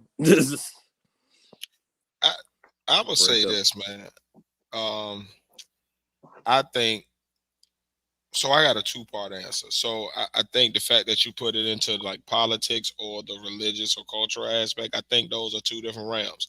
I think as far as politics, like if I'm a Democrat, you're a Republican. If I'm a liberal, you conservative. I think for the most part, we can come to compromises on a lot of things on our day-to-day life. Where unless we choose to talk about things from a political aspect, we can probably get along just fine. Like even if you don't agree with the politics of a situation, you can empathize with the horrors of something if some people die and that affects me. Or I can, empathize with, oh, I don't agree with this, but I can understand why you feel the way you feel. So as long as we don't talk about it and make it a thing, then we fine for the most part. But when you come to religious and cultural things, I think like Pat said, like you run into the issues of like it's literal holidays we got to decide every year on how we're going to spend them. Are we celebrating? If this is something that's like super important to me and my family, are you okay with being down with me, or do I lose you for a week because you don't agree? because your religion, like, you know what I'm saying? So those are Mhm. things that you got to discuss. What do the kids grow up learning? Do we teach them religion at all? Do we teach them my religion? Do we teach them your religion? Do we teach them both religions and let them choose? Like, what is the custom for them? You know what I'm saying? If it's a certain culture, like, how do we split it up to make sure that both cultures are represented? If I'm from a certain culture and you from a certain culture, how do I make sure that they get all of that, but also all of my stuff too? You know what I'm saying? It is a conversation. Like in my house, like even like my son's mother is black, I'm black. But our black is a bit different. Like she comes from an immigrant family of, Africans coming from Cape Verde. I come from American black, like black people that's been here since slavery times and before. You know what I'm saying? So like for me, it's a different experience that we've had. So even though we have a lot of similar experience, which allows us to find that common ground, them compromises. There were conversations that had to be had when we were parenting. There's conversation that had to be had when we first got together, period, as to like, what are your rituals? Why do people do this in your culture? Why is that okay? Or why is it okay in your culture? Like, there were certain differences because even in her community she grew up in, it's a lot of people of her exact same Mhm. um what you call it, Nationality. nationality, right? So they're mainly Cape Verdean. So you grow up with all people doing the same type of rituals, cultures. Everybody's doing the same thing. Same with me coming from small town. Everybody's doing the same thing. So you grow up with things that are important to you, and you don't even realize how important they are to you until you have to have that conversation with somebody where it's like, all right, well, how do we compromise this? Well, this year we're gonna do this, but next year we're gonna do this, or this month we're gonna do this, and then next month we got mine. But it's a thing of, it's a conversation that has to be had. So I definitely think the religious and the cultural aspect, it doesn't necessarily having a difference negatively. It doesn't have to negatively impact, but it does have a huge impact because there are conversations that have to be had. And if one or both parties are not mature enough to navigate those conversations without like taking it to like a place of like, I'm trying to argue at you about your thing. it, yeah, it can go left easily if you're not comfortable and really having that conversation for real, because it is a real conversation that will come up for sure. Yeah. Uh, I'm glad you picked up on how I structured the question because it was structured that way Yeah, on purpose. yeah, Um, because it is a difference in both aspects. Because politics is something like, unless you're a certain type of person and your whole life is based on politics, the other person you choose, that your political view ain't gonna really come into no real uproar or no conflict until like every 4 years. You remember when debates and shit is real big on TV? That's if y'all choose to watch it together in the and house. that's the part you Or, can choose to keep mhm, it still you feel me? separate. So Like you like, can I don't know choose what it. you're doing, and we just So, because your politics don't bring a real politics don't bring a real no traditions into it. keep that shit People like do shit. fantasy football. People do shit, but it's no real traditions behind it. They I have think. conversations, and most of the conversations people have about politics aren't really well informed. So most of the people that have debates on the shit are just going by he say, she say, which leads into arguments anyway on all forms and all platforms when you go into he say, she say. So that shit is a obvious choice people make. But you can But even go voting together. Like it even in that exactly, aspect, like it's like even if you disagree on who you vote for, it's a separate thing. So nobody know. I don't know who you voting for. You could have switched this year and went for my guy, and vice versa. But exactly. we can still do that together without crossing them lines of like, oh, now we beefing, or we even got to know what each other's thinking on that part. I Absolutely. dated some Republicans. Hey, They had and, money. and as long as you don't bring up those particular topics, it's not even the topics, it's how you talk about them.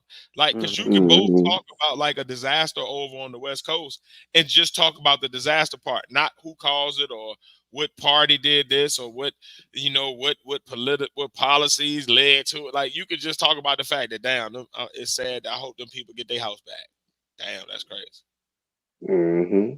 No matter how you Now, feel, they should get the house back. None of that. Just you can share that moment still. Religion, all that shit coming to it's gonna be some different conversations. in respect to the cultural side of things, it comes back down to communication, which is Absolutely. all the basis of all good relationships, good level of communication. Coming into it, uh, some cultural things are not going to be known. Some things are surface level. Some things are not surface level. You're not going to know what holiday somebody celebrates coming into a relationship until the holiday comes around, or Right. until you have that conversation through communication. Now, through that communication, you'll find the respect level as well. Some things people who are ignorant to a culture may think are all for nothing or don't mean nothing. Can I But to the piggyback on person something you who, said real quick? well, go ahead. You started your entire statement just now with communication is the strongest thing, and then you went right into because people won't get into what they're going, like an issue as far as religion or cultural. I mean, as far as cultural stuff specifically is what you was talking about until that holiday or until that day comes. I would say to piggyback on the first statement you said about communication, that's the problem. If you realize, like, if I realize I'm dating a person that's not of my culture, so I'm from America, this person is from um you pick a country, Turkey.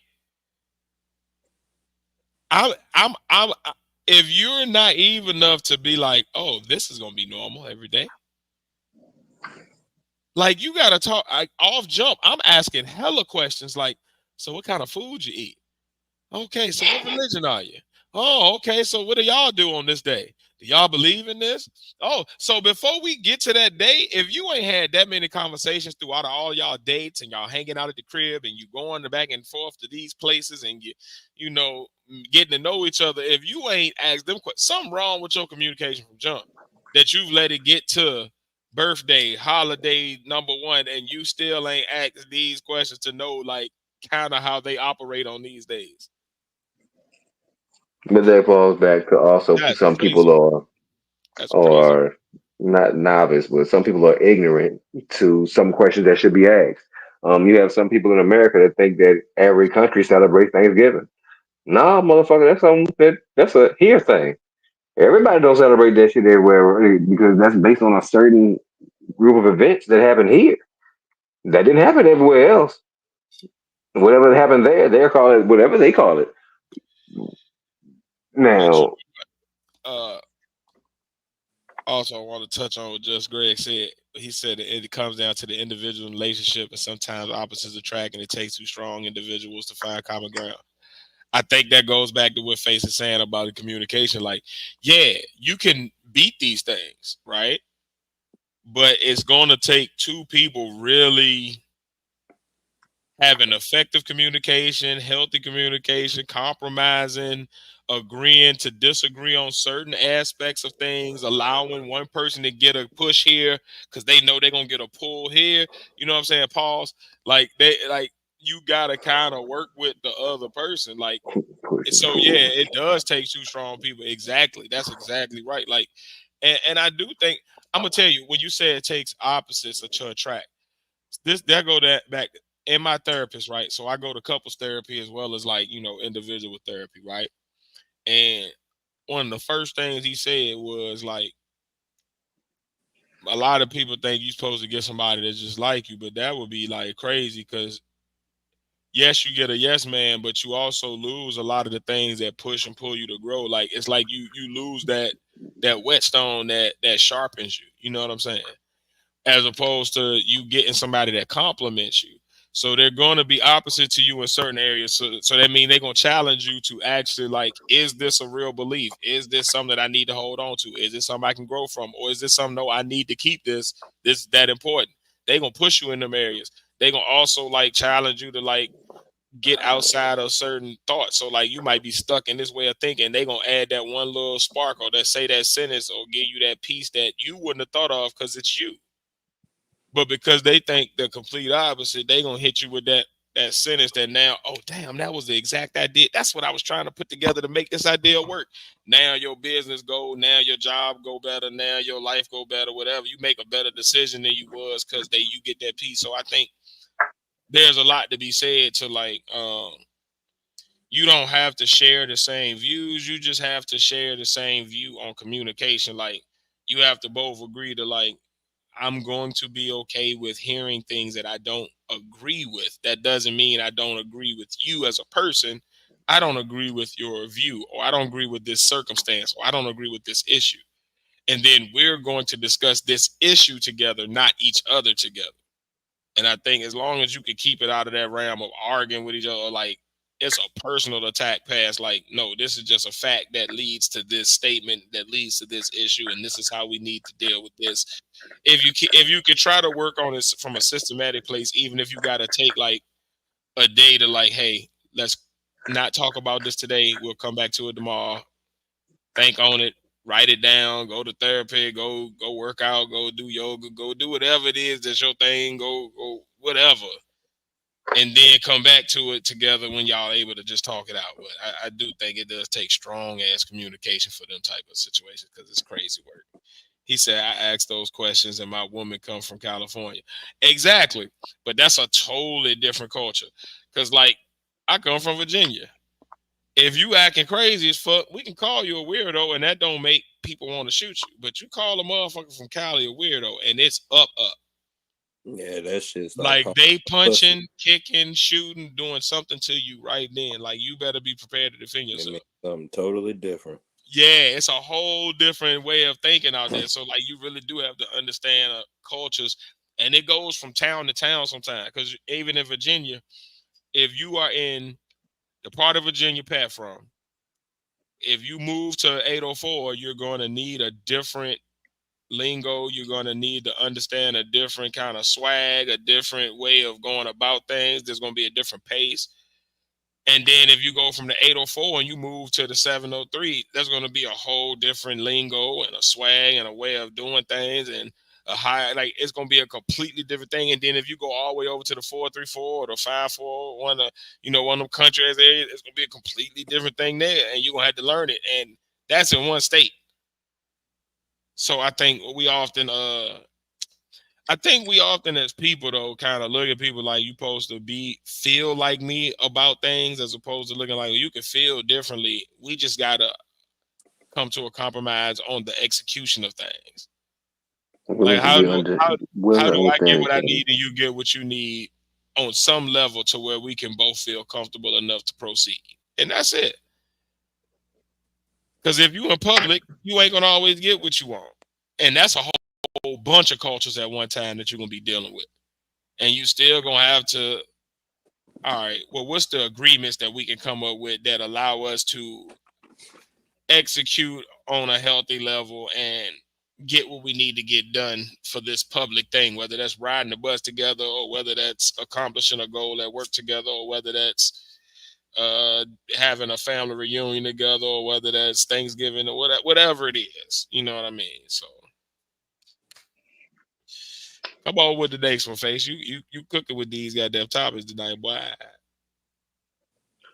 I believe that might have been my last one. I don't know. Hold on. I Oh might no, have you got another one one. more. You got Oh one more. yeah, I got it. I got you. I got And then we go to Pat. But you got one more. You still there? Did you leave us all of a sudden? Your internet went out?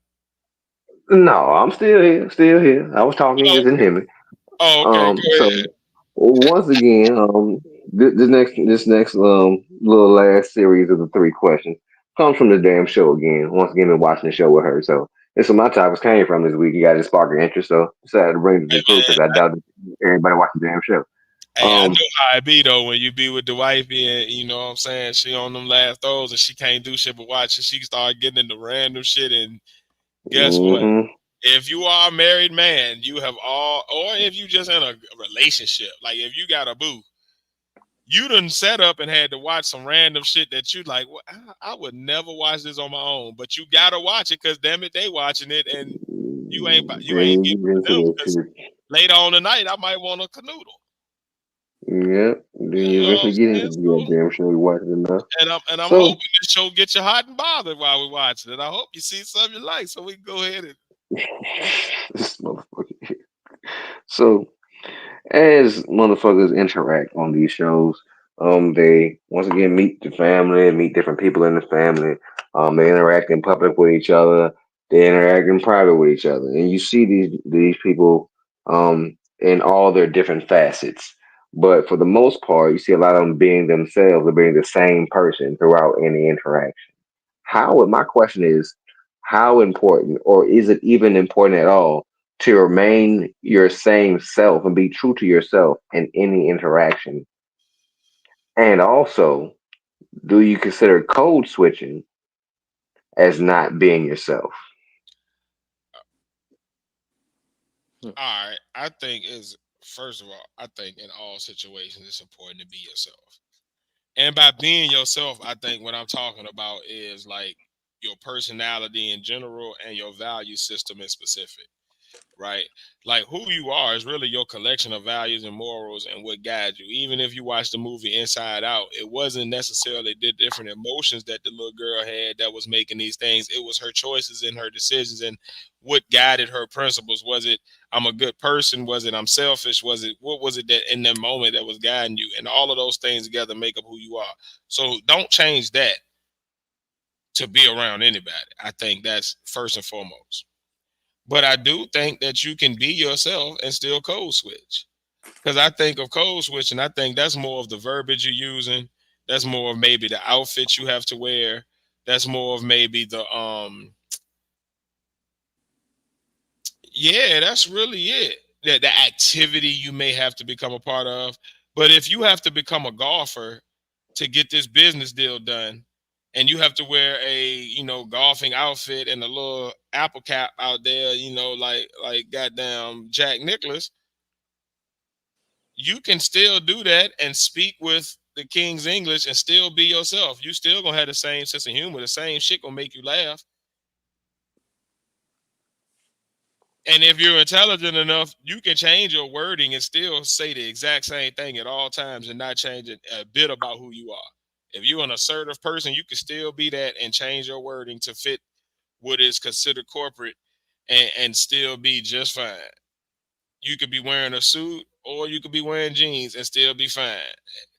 And yeah, I think the issue is where people change their values to go with the code. So they switch the code and they get to talking, hello, Keith Henning told me that joke. And then the next thing you know what I'm saying? But then the next thing their values go with it. So now they are talking down to the same wait staff that they used to be a part of. Or now they are climbing the corporate ladder and they're not hanging out with old friends no more just because they got this job. Like that's the job, but you still hang with your people. Like, and I watch the difference in my life because I have um an uncle and an aunt that are both better off than most people.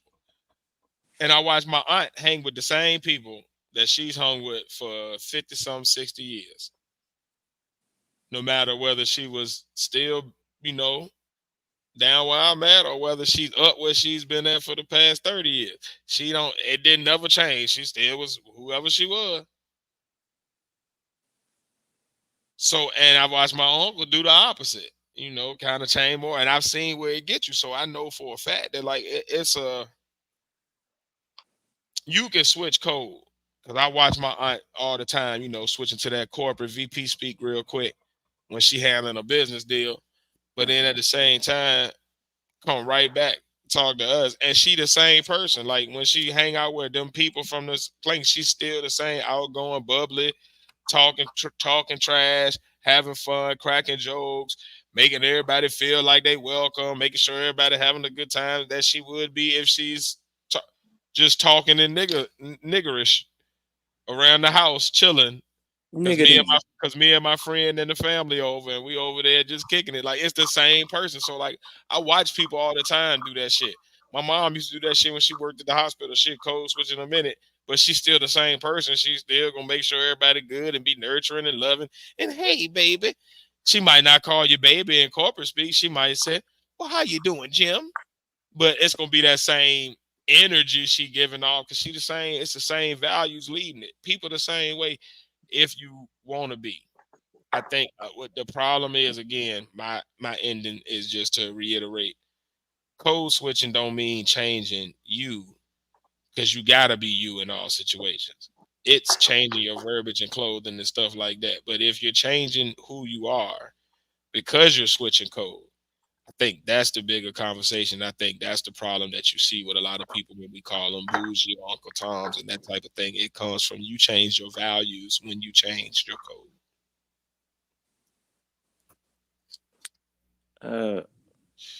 Yeah, I pretty much agree with this, and I also feel like I have code switch, and I'm comfortable code switching in the situation I am in now because I'm still being myself, and I say fancy words all the time anyway, so it's not really a code switch. I like to say fancy words around niggas that I'm not even supposed to have supposed to code switch with.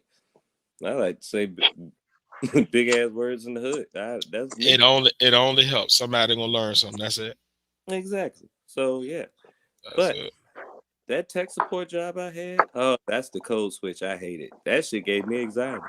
Made my heart beat every day because I had to literally get paid to be a bitch ass nigga to customers every day. All right. That's how I felt like. That's my question. So when you say that code switching situation, you had to switch codes in that situation. You do it now at the job you have now, and you're fine with it.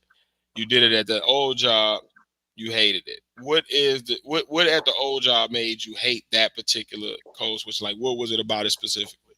I can't cuss nobody out at that job.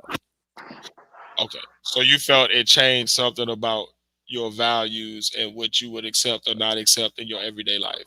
It's certain things like I couldn't be my full assertive self. That was the other thing about me leaving or whatever. I feel like the job, 5 years of it, made me a bit more timid than I'm supposed to be because I had to succumb to the customer always right because we trying to get a sale out this motherfucker while I try to fix their shit.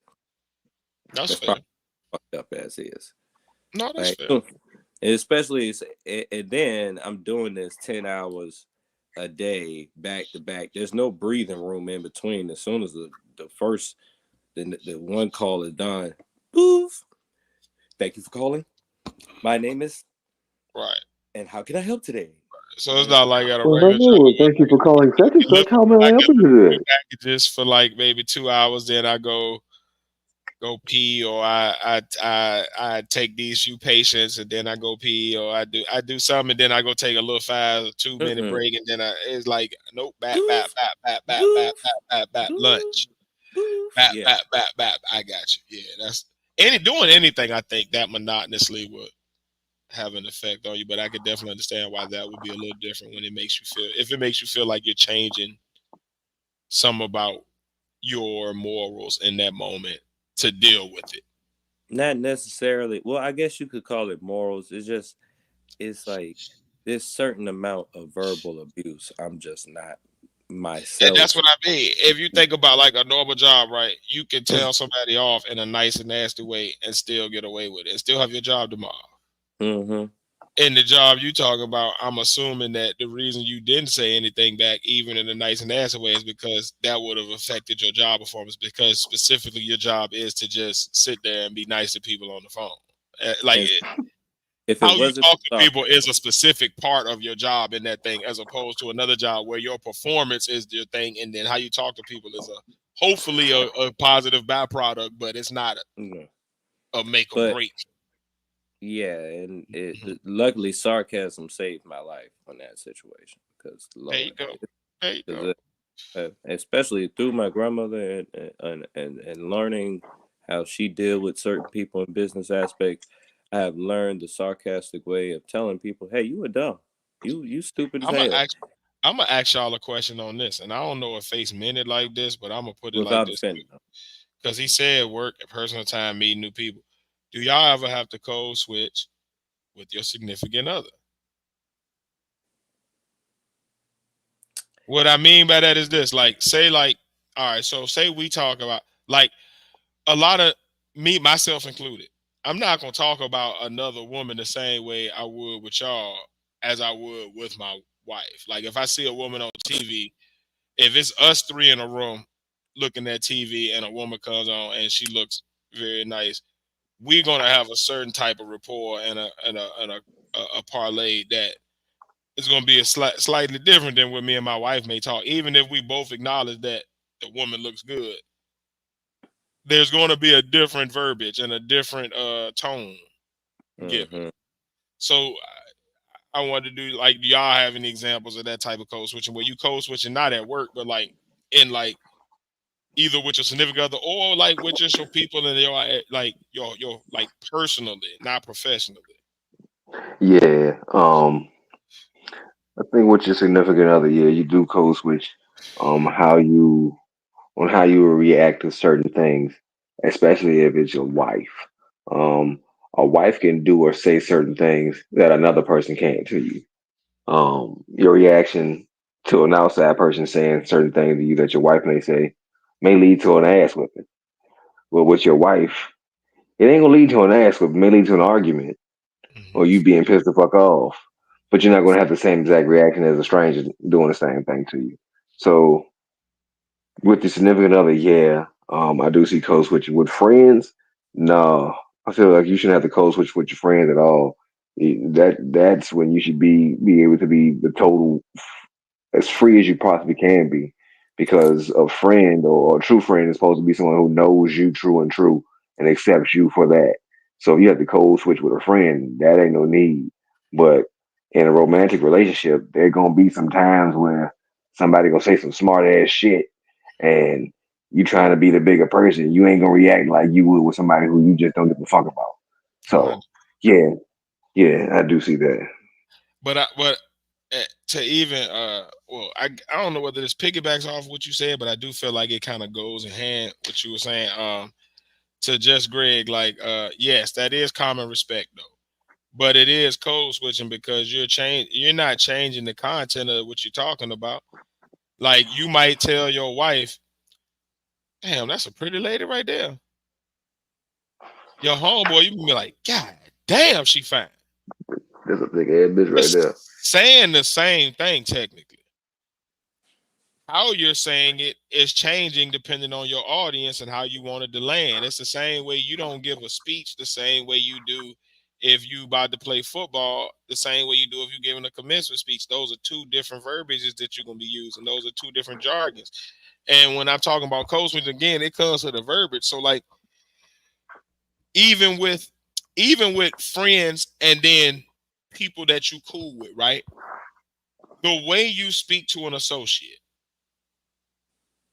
may be, loose and slang, but that's still gonna be different than the way you speak to a friend. Not because you're a different person all of a sudden, but because you have a more intimate relationship with the friend. You know each other better. You know Okay. exactly where you could take it. You know you could take it a little further with your friend than you can with this other person. You know there's jokes that your friend gonna get from 30 years ago that this dude ain't gonna get. So it's certain thing, it's certain wording that you're gonna use. It's a certain cadence that you almost got. It's a rhythm that you have with talking to different groups of people. And I think that like My brother can cuss. My brother can cuss at me or use curse words while talking to me. I don't 100. accept that from any other man. Like yeah, like I could be like, man, you don't shut the fuck up. I say that to pat her face. They're gonna receive it as that's Tiz joking, being funny. A person that they've known for 10 minutes might be cool as fuck. But he tell them the same thing and they don't know his humor, they're going to receive it in a different way. So he better code switch until they know what each other's limits are. Then he might get away with it because they might be that cool at work. But until I know you, there is there Definitely is a told him that, switching of man. code. Not you being a different person, but you are being more careful of the words and the terms you use and the what you say it's called esoteric language. We roll with that. I like to see last call always come through with them genius words, man. That's my nigga. Hell yeah, esoteric language. Yes, I you have know a because it's outside of you. Yeah, all that good shit. Go ahead, go ahead, go ahead. Spit that shit, Pat. Damn, theory why you holding that shit up like sage? I would- Like you blessing the pod. yeah, this He is is, damn it. stage for me. I don't Tell like you. that real that Palo Let Santo me shit. tell you. Let me Keep tell that you. Palo Santo shit away from me. What you I don't, smoke that Got shit? these runts, nigga. Got these runts. I don't like that. You Anyway, be smoking Palo Santo? no, I don't do that shit. No, no, no. You know the earthy chicks Oh, okay. stage, the area and shit like that shit don't smell like Them hairy pussy bitches. me.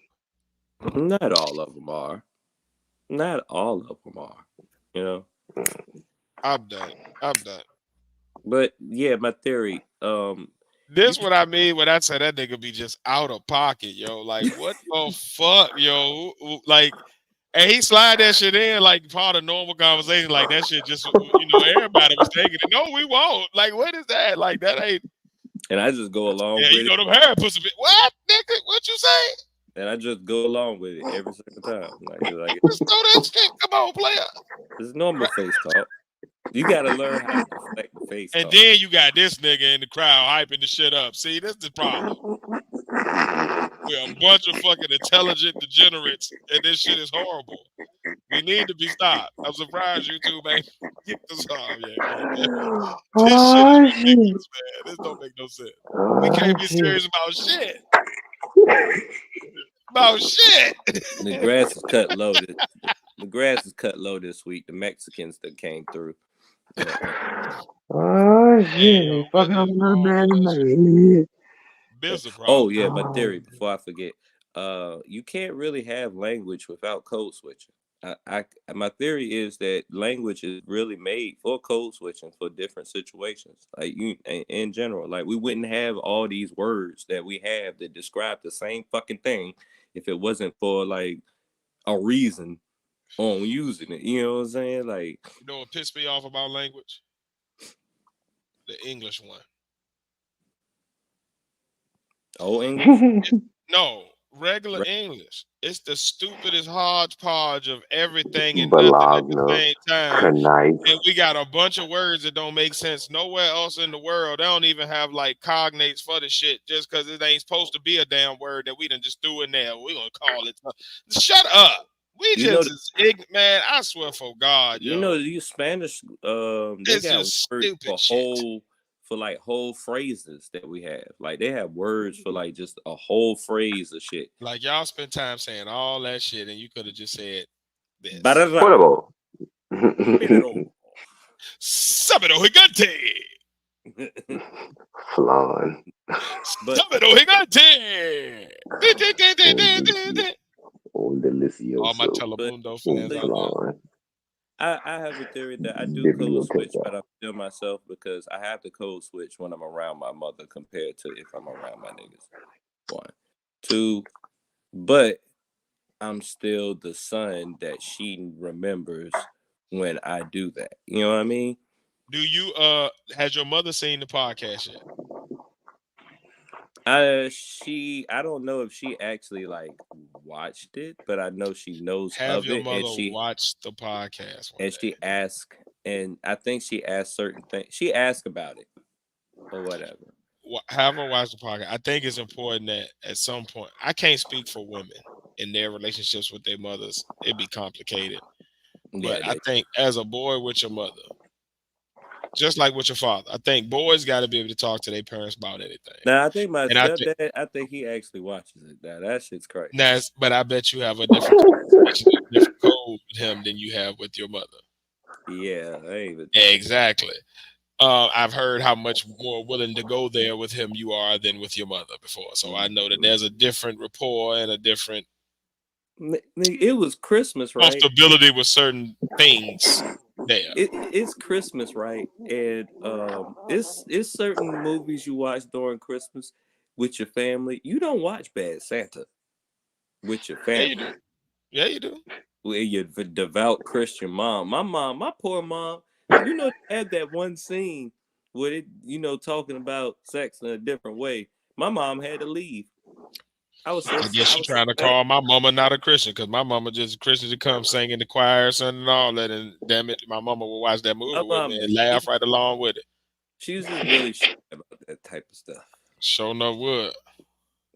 Hence why I'm telling you, man. I think it just comes down to the person, but I also, I, and my mom's a bougie. She a I bit think bougie. at the end of the day, all code switching is allowing somebody else's culture or their sensitivities to be respected, and then I think it's up to you on whether how much you sacrifice within doing that. He said, I don't know. I feel like I don't code switch as much. I'm 41 years old. Motherfuckers gotta take me as I am on and off the clock.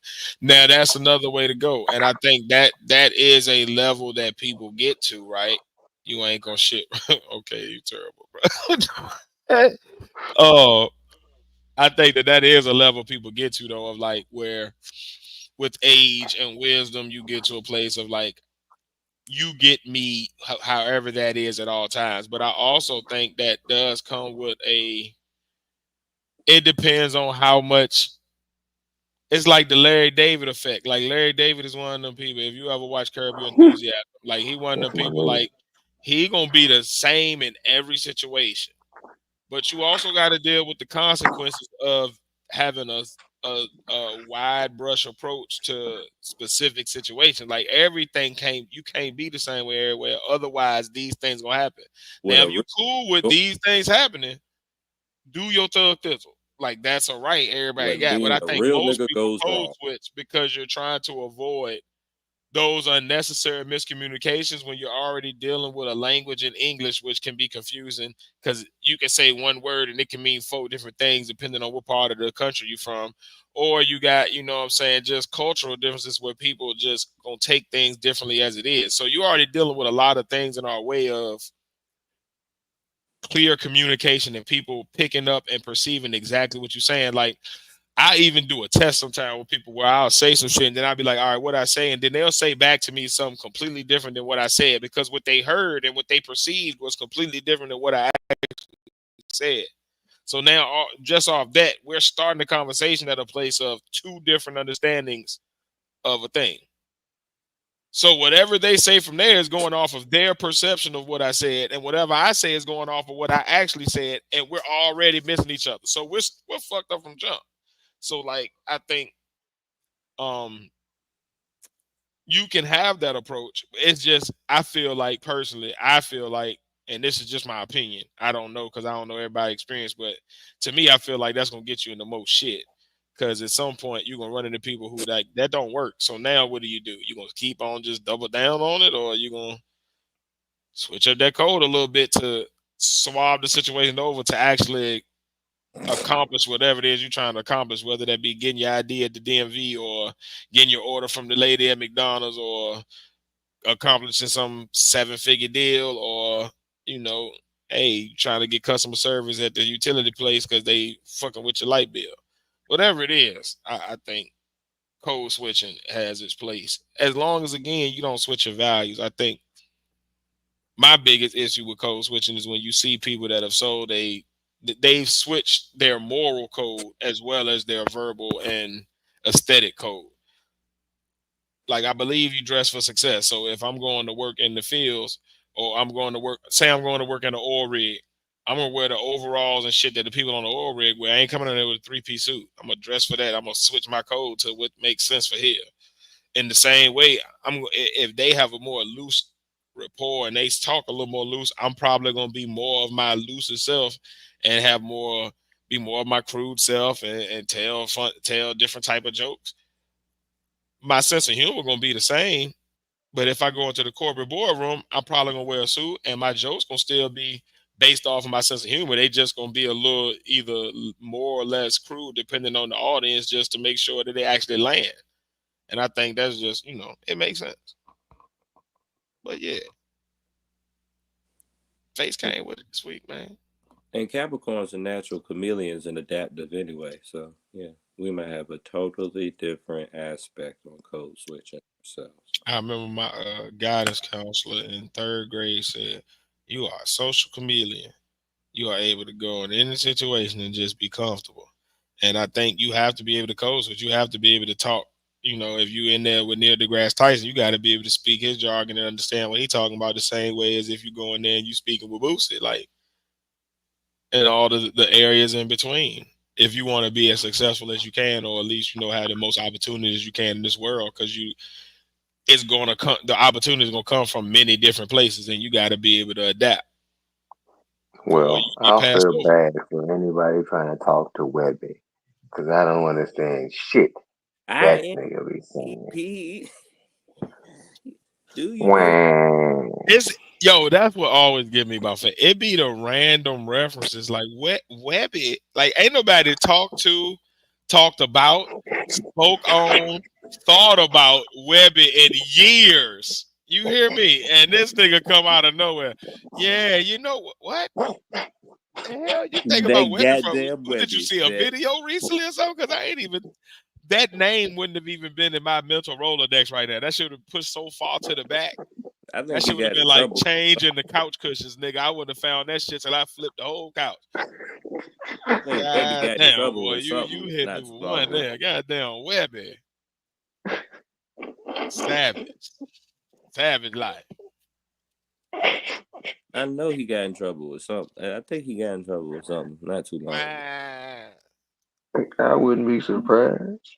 Hey yo, I would tell you, speaking of Webby, one of the funniest things you can do in your life, and I mean, I don't care who you are, I don't care what makes you laugh. If you ever want the best laugh ever, just put on Webby doing the 3-minute drop where he had to try to pronounce DJ Envy, Angela Yee, and Charlamagne the Oh, God. that shit is Boy, hilarious. Mm-hmm. that Charlamagne Gay. Oh, y'all got some motherfucking names, don't you? God damn. But Angela Yee. I mean, Jalapeno. hold on. Do that one more time. I know DJ Envy, Charlamagne, and Angela Lee. I mean, shit. Oh, damn. Come on, man. Let's do that one more time, man. Hey, DJ Envy, Charlamagne, Angela Lee, Angela. God damn, man. Boy, y'all got some goddamn name, boy. God damn, boy. That boy, you want to hear a nigga sound like he drunk. That shit is Mm-hmm. funny as I told you. when I man, matter of told you. fact, that's gonna be the clip to end the night tonight, damn it. We ended with that.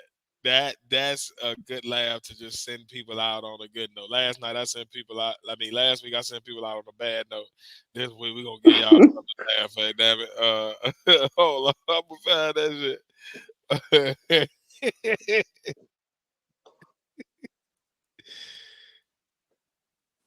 Oh She my had her God. own house. She had DJ her own Evan house. and You Angela fucking Yee. look. Angela Did Yee. find out what happened With to Webby. DJ Evan and Angela Yee. Hey Tiz, Hold on. What's up, my boy? before you end the night with that clip, do you want a quick good and fuckery right quick? Oh yes. Oh yeah, you still got your topic. I'm just saying that's what we're gonna end it with. Oh, okay. I ain't cutting your wisdom, my brother. Not at all. All right. Not at all. Well, shit. Episode 165. Oh shit! I just realized that's the name of the fucking. Hold on, what nigga? I just realized that's the title of this episode. It's What? Patrick. Yeah. Boy, I'm good, man. I'm telling you, I'm good, bro. I'm good, man. I give the people what they want, man. Give the people One what they episode, need. episode 165. Good and fuckery. I don't got no motherfucking Boom, sound effects. boom, Fuckery. boom, boom, boom, boom. Ah! Oh,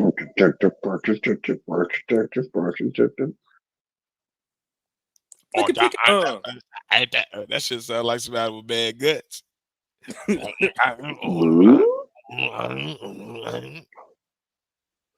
Well, Nigga, get since we that were shit talking out. about whip, and I We got called 12 you, that broke, one blown on speaker. This nigga said chinky. He said you should have said chinky face. I'm weak, yo. Yeah, I hate you. I hate y'all. All Right there, right there. right, go ahead, Pat. I'm sorry. I'm sorry. Go ahead. Since we brought up Webby not too earlier, I found the fuckery that he was in around June 14th, 2024, and boy, is it some fuckery. Webby's DJ reportedly shot himself and wife after exposing terrible work conditions. That's the fuckery that was in. Not necessarily Webby, but that was the shit that was involved in it. I was like, no, Yeah. Webby Webby. did some shit this year. No, well, no, he didn't. It was a DJ. Man, I ain't even hear nothing about that shit, man. I tell you how important this DJ is, man. I don't know who the DJ is, man. Shout out to him. Shout out to him. You know what I'm saying? Shout out to him. I think, you know what I'm saying? Shout out to him. You feel me? Angela Lee, you know, Charlotte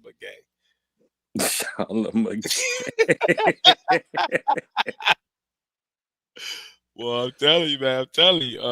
When y'all hear this shit, if you never heard it, or if it's been a long time since you heard it, and you don't realize you heard it. I promise y'all gonna like this one. This is good. This is a good time had by all. You hear me? And then But yeah, it's gonna be good. It's gonna be good. It's gonna be good when y'all hear it. I had the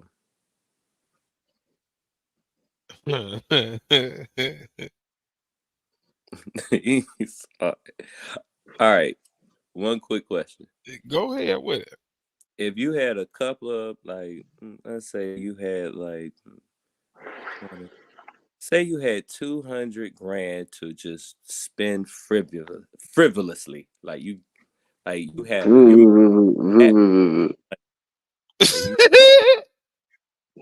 you you got money to just throw away or whatever. Uh-huh. Would you buy a Tesla bot? No. Fuck no. No, you know how much What more that shit I shit can give do with me? that money, man. You know how much money. That Hey, bitch look, lame. I ain't saying this like your life change your tax bracket money, but that is life changing money. Like that shit can be the difference between you dropping down a class or staying where you at for the next 15 years right there, man. You do something right with that. Hell no, I ain't about no goddamn robot. I'll wait. I might invest in Tesla since they making all that shit, but I ain't about to invest in no Tesla bot. No. And that This shit a nigga, that shit gonna prototype. kill him though. Hey man, you seen all the movies, man. It don't be like the third and fourth generation junk that really be rebelling. Them niggas just get reprogrammed by the original prototype that go rogue. It's always the first one that loses goddamn mind and decide he wanna be sentient. No, I ain't got time for that shit. And we already got that AI shit now, taking people's voice and making movies and man, fuck all this shit, man. And you got this bullshit with 23 and me None of that. now. Mm-hmm. I don't want none of that shit around me. You hear me? That's what I'm saying, just Greg. You know the first robot to be the one that fuck everything up. Now this nigga looking all creepy in the group. They got Tesla vans and shit All that funny and shit. Hell no, drive man. I'm good. themselves. Hey, look, man, I'm telling you, man. The bitch better be bulletproof because I'm shooting it. Imagine he in the bar fight and the nigga calling his robot. Did you hear what I said? Yeah, I'm in an open carry state. that is true. I've been the same. I'm shooting it. What you mean? What the fuck are we talking about here? Unless that shit made out of young Dolph truck material, I'm shooting it. Like, what the fuck? And you better hope I ain't got no real smart ass techie friends that know how to make an EMP. Oh, I'm shutting all you bitches down. I think I can find somebody. We gonna end that shit in me. What? I know a motherfucker that could probably do Man, that shit. let me You, be you real too. clear with y'all, man. I That don't nigga play with Mark humans. Brown. I'd be goddamn if I play with some shit that somebody programmed. That Bitch, nigga Mark Brown probably be behind all that shit. hey, listen to me, man. I beat the shit out that shit and take it right to the pawn shop. That's what I do with tech when it start acting stupid on me, and I don't want it no more. Hey man, you give me $35 for it, man. Gonna buy me a little bud with that shit. Tesla bot gonna be sitting in that goddamn pawn shop on the I damn with don't know. rack, some on the rack with beside some a bread Gibson roll holding guitar still. and a camcorder, nigga. That shit gonna be sitting up there. Nigga I gonna wonder be a statue.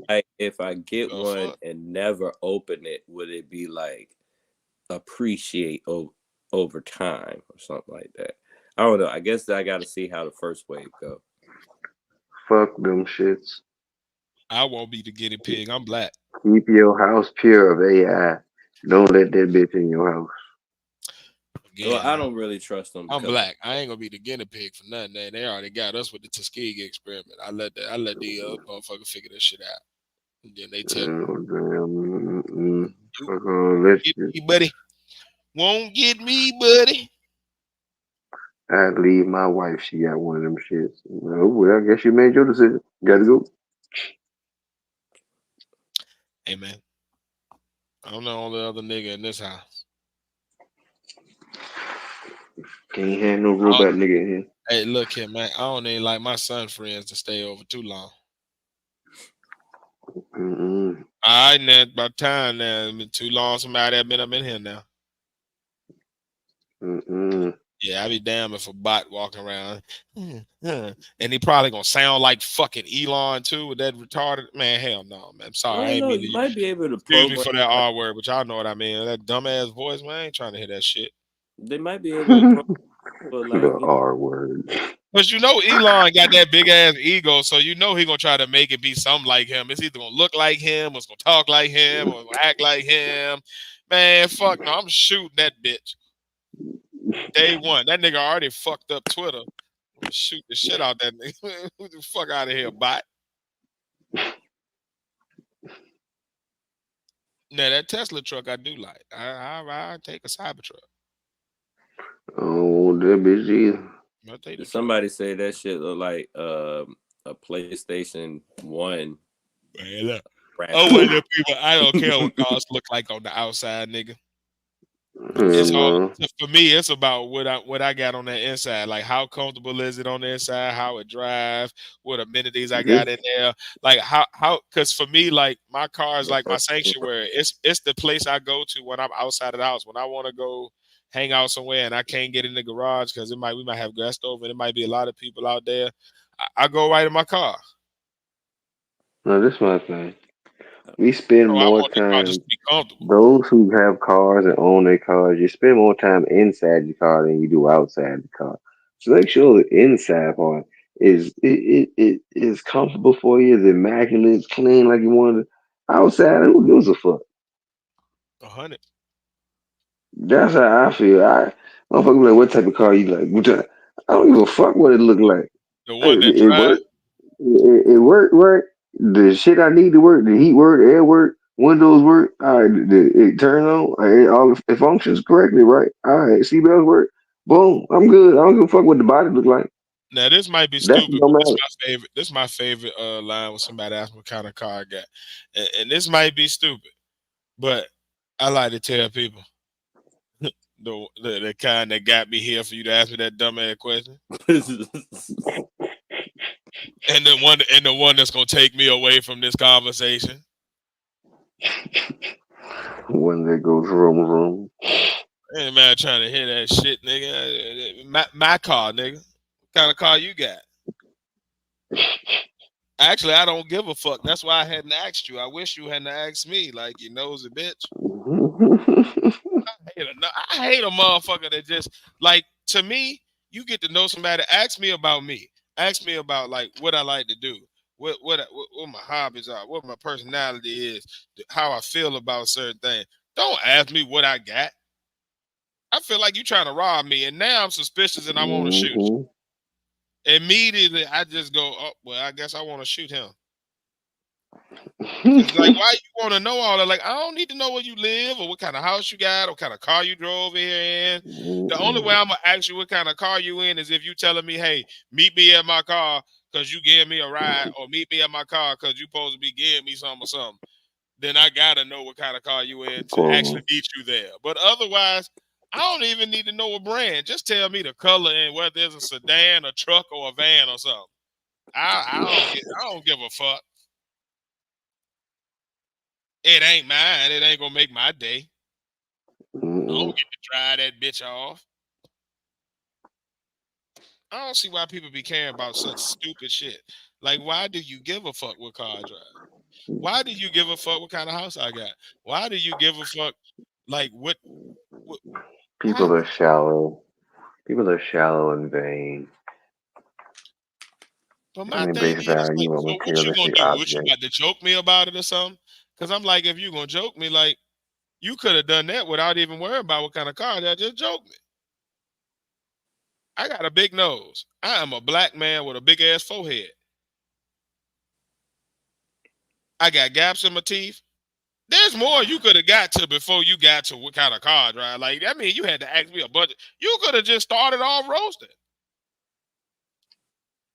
and we could have just got to the shits. Or it could just be socially awkward and add Give me some. no goddamn questionnaire about what I got. Because then I'm going to get mad. And then it's going to go a whole nother way. But yeah,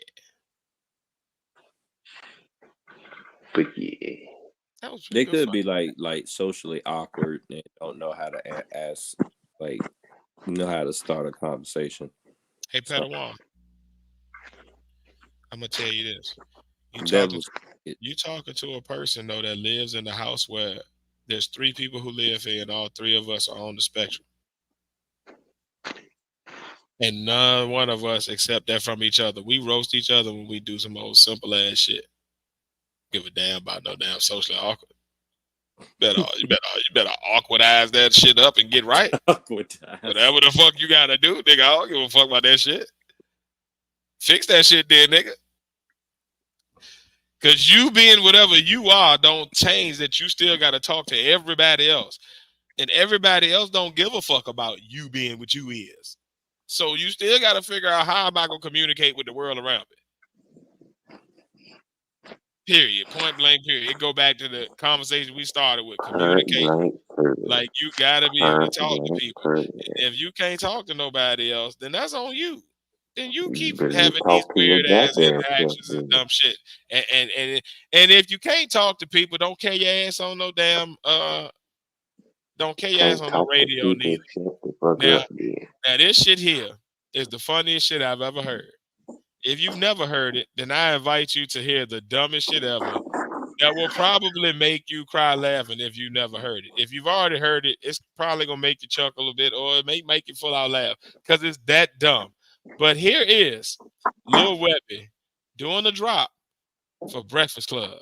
This is communication at its worst. DJ Envy, Angela Gee, and Saturday May my God. Let me read that. God damn, girl. Y'all got some names on that now. What up, what up? You already know who it is. It's me, Webby the Tree fam, Young Savage, Sweet John Jr. Doing what I do when I do what I do, and I'm doing it with my girl, DJ Envy, Angela Yee. Damn. Hold on. DJ Envy, Angela Yee, and Charlotte McGay. Man, hold up. Oh, Charlemagne. DJ Envy, Angela Yee, and Charlemagne, the God. DJ Lee, hold up. DJ Envy, Angela Lee, and Charlemagne McGain. What up, what up? You already know who it is. It's me, Webby the Tree fam, Young Savage, Sweet Jones, and you rocking with DJ Envy, Angela Yee, and Charlotte May. I ain't like I never better say that right now. I mean, Charlotte May. That nigga sit down. I never be able to say that man.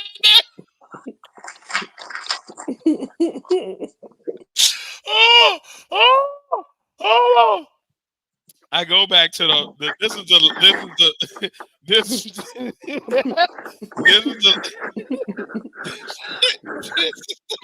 hold on. I'm gonna get this Funniest word out. shit I'm ever, talking nigga. like this nigga. This is the line of the whole thing. Envy, Angela Gee, Hold on. Saturday May my God. Let me read that part. Yeah, wow. God damn, girl. Y'all got some names on that now. This nigga say y'all got some names. Now this nigga done done like 4-5 interviews with these motherfuckers and called them their names in their face, but he can't say it because he reading it. That nigga said Angela Yee and Charlotte McGay.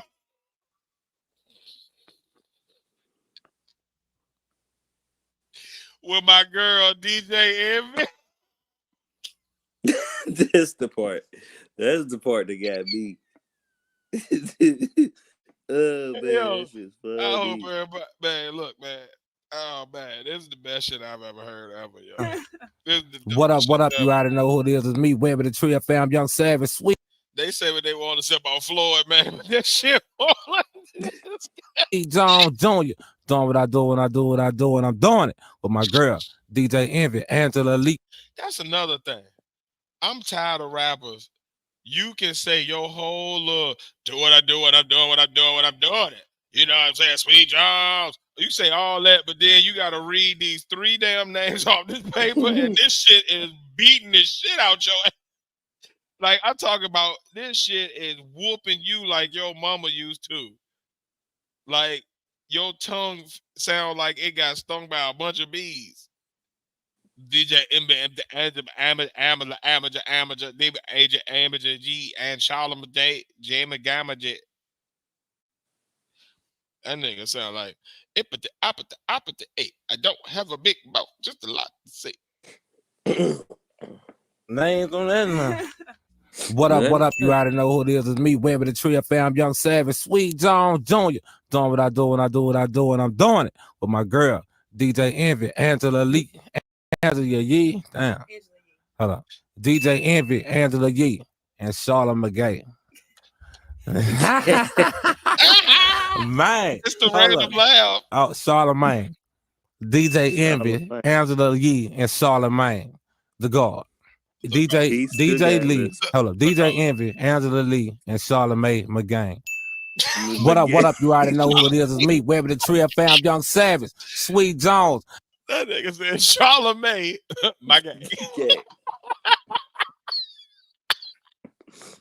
Charlamagne, the gay. Charlamagne, my guy. Privilege. The one he did the best, he had it all the way through, was like Charlamagne, the God. It was a long ass pause. Like that shit was on the next line and that nigga forgot to read it. And you rocking with DJ. Oh yeah, it's a little piece down here.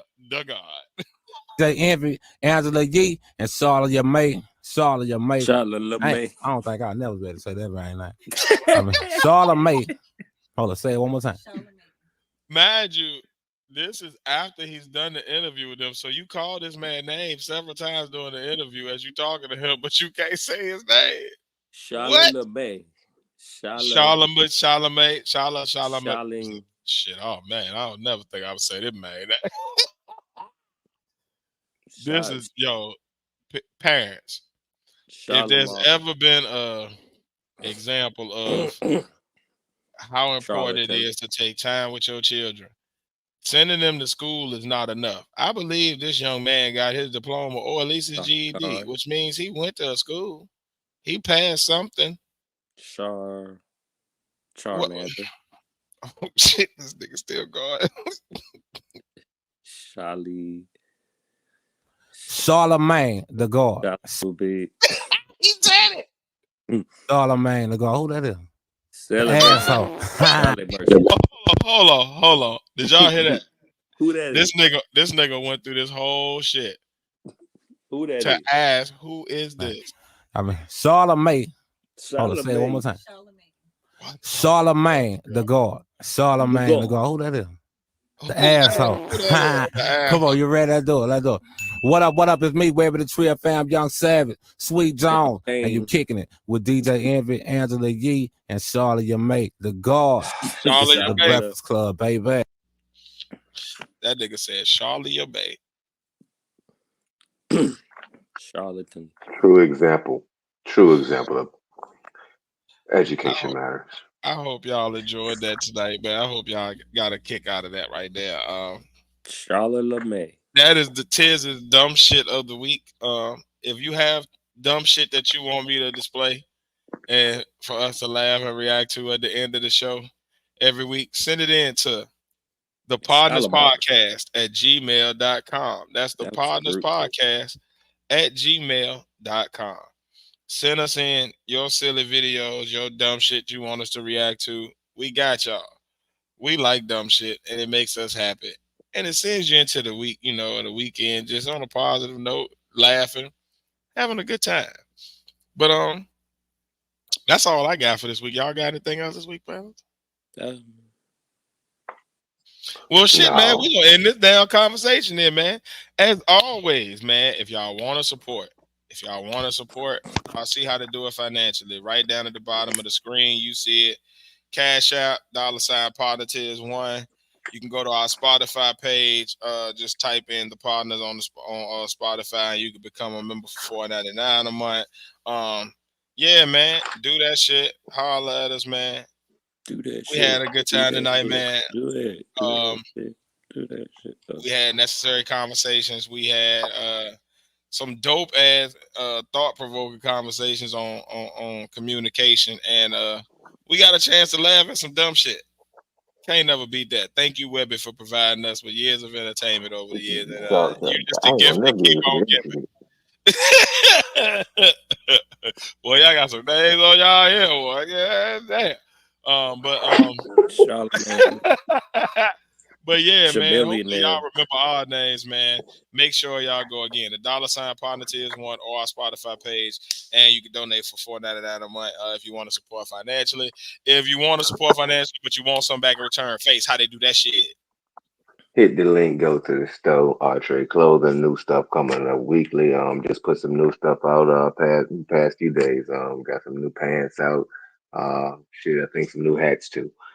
Check them out, man. Yeah. Go to the store. New color variations, trying some new shit. New colors, new shit. Check Indeed, it out, man. Check it out. hey, Save man, some money. Save fall time, 10% off as soon as you click on the store, man. Get your sweats, man. It's getting cold out there. We getting cold fronts on the East Coast, man. So go ahead, get your hoodie game up. You know what I'm saying? You can go ahead and get the original version, man. You can get some of the newer models. You can get the new colorways. You can get the full sweatsuit, the whole nine. But go get your shit. Artre Clothing. Just type it in any search browser. It will pop up for you. And if you want to support, you don't want to give money, but you do want to keep in contact with us. You want to send us some information. You want to holler at us in the DM. You want to send us a topic to talk about on the podcast, or you just want to shoot the shit and can have a conversation with us throughout the week outside of the podcast. Pat, how they do that shit? @THEPODNAS. That's @THEPODNAS. I thought I was gonna stumble that shit there, but I went through it. I got through it, and that is the Twitter, the Twitch, the TikTok, the Instagram, and on Facebook, where Tiz Face Pat are the partners. @THEPODNAS. I don't ever want Webby to say my name. I don't ever want Webby. Lord, boy. The Pattawon. The Pattawon.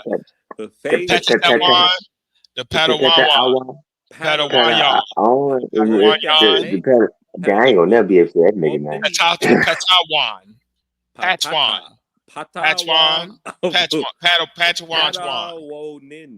Is some of this shit silent in here? Some shit. The Pattawon. Just fucking it all up. But yeah, man, hopefully y'all remember our names, man. Hopefully y'all can say it, man. As always, man, I've been 1/3 of the partners. I've been your boy Tiz. And I've been along with it's the other third of the partners. It's the Pattawon. I almost fucked up my own name saying it, but it was the and I've been along with Face. Still got this big ass can of bear mace. Was at it. Could have been anywhere else, but you came along with us. Come on back next week for more conversation. Yeah, I ain't asked no questions at the beginning, and I don't know why he got bear mace now. But we about to continue to have necessary conversations all out, man. Man, hope y'all have a blessed week. Y'all have a blessed weekend. Be safe out there. It's getting a little colder, so y'all get the coats on and shit, man. And yeah, man, we about this bitch. I hope Peace, he is niggas. back there taking the picnic baskets.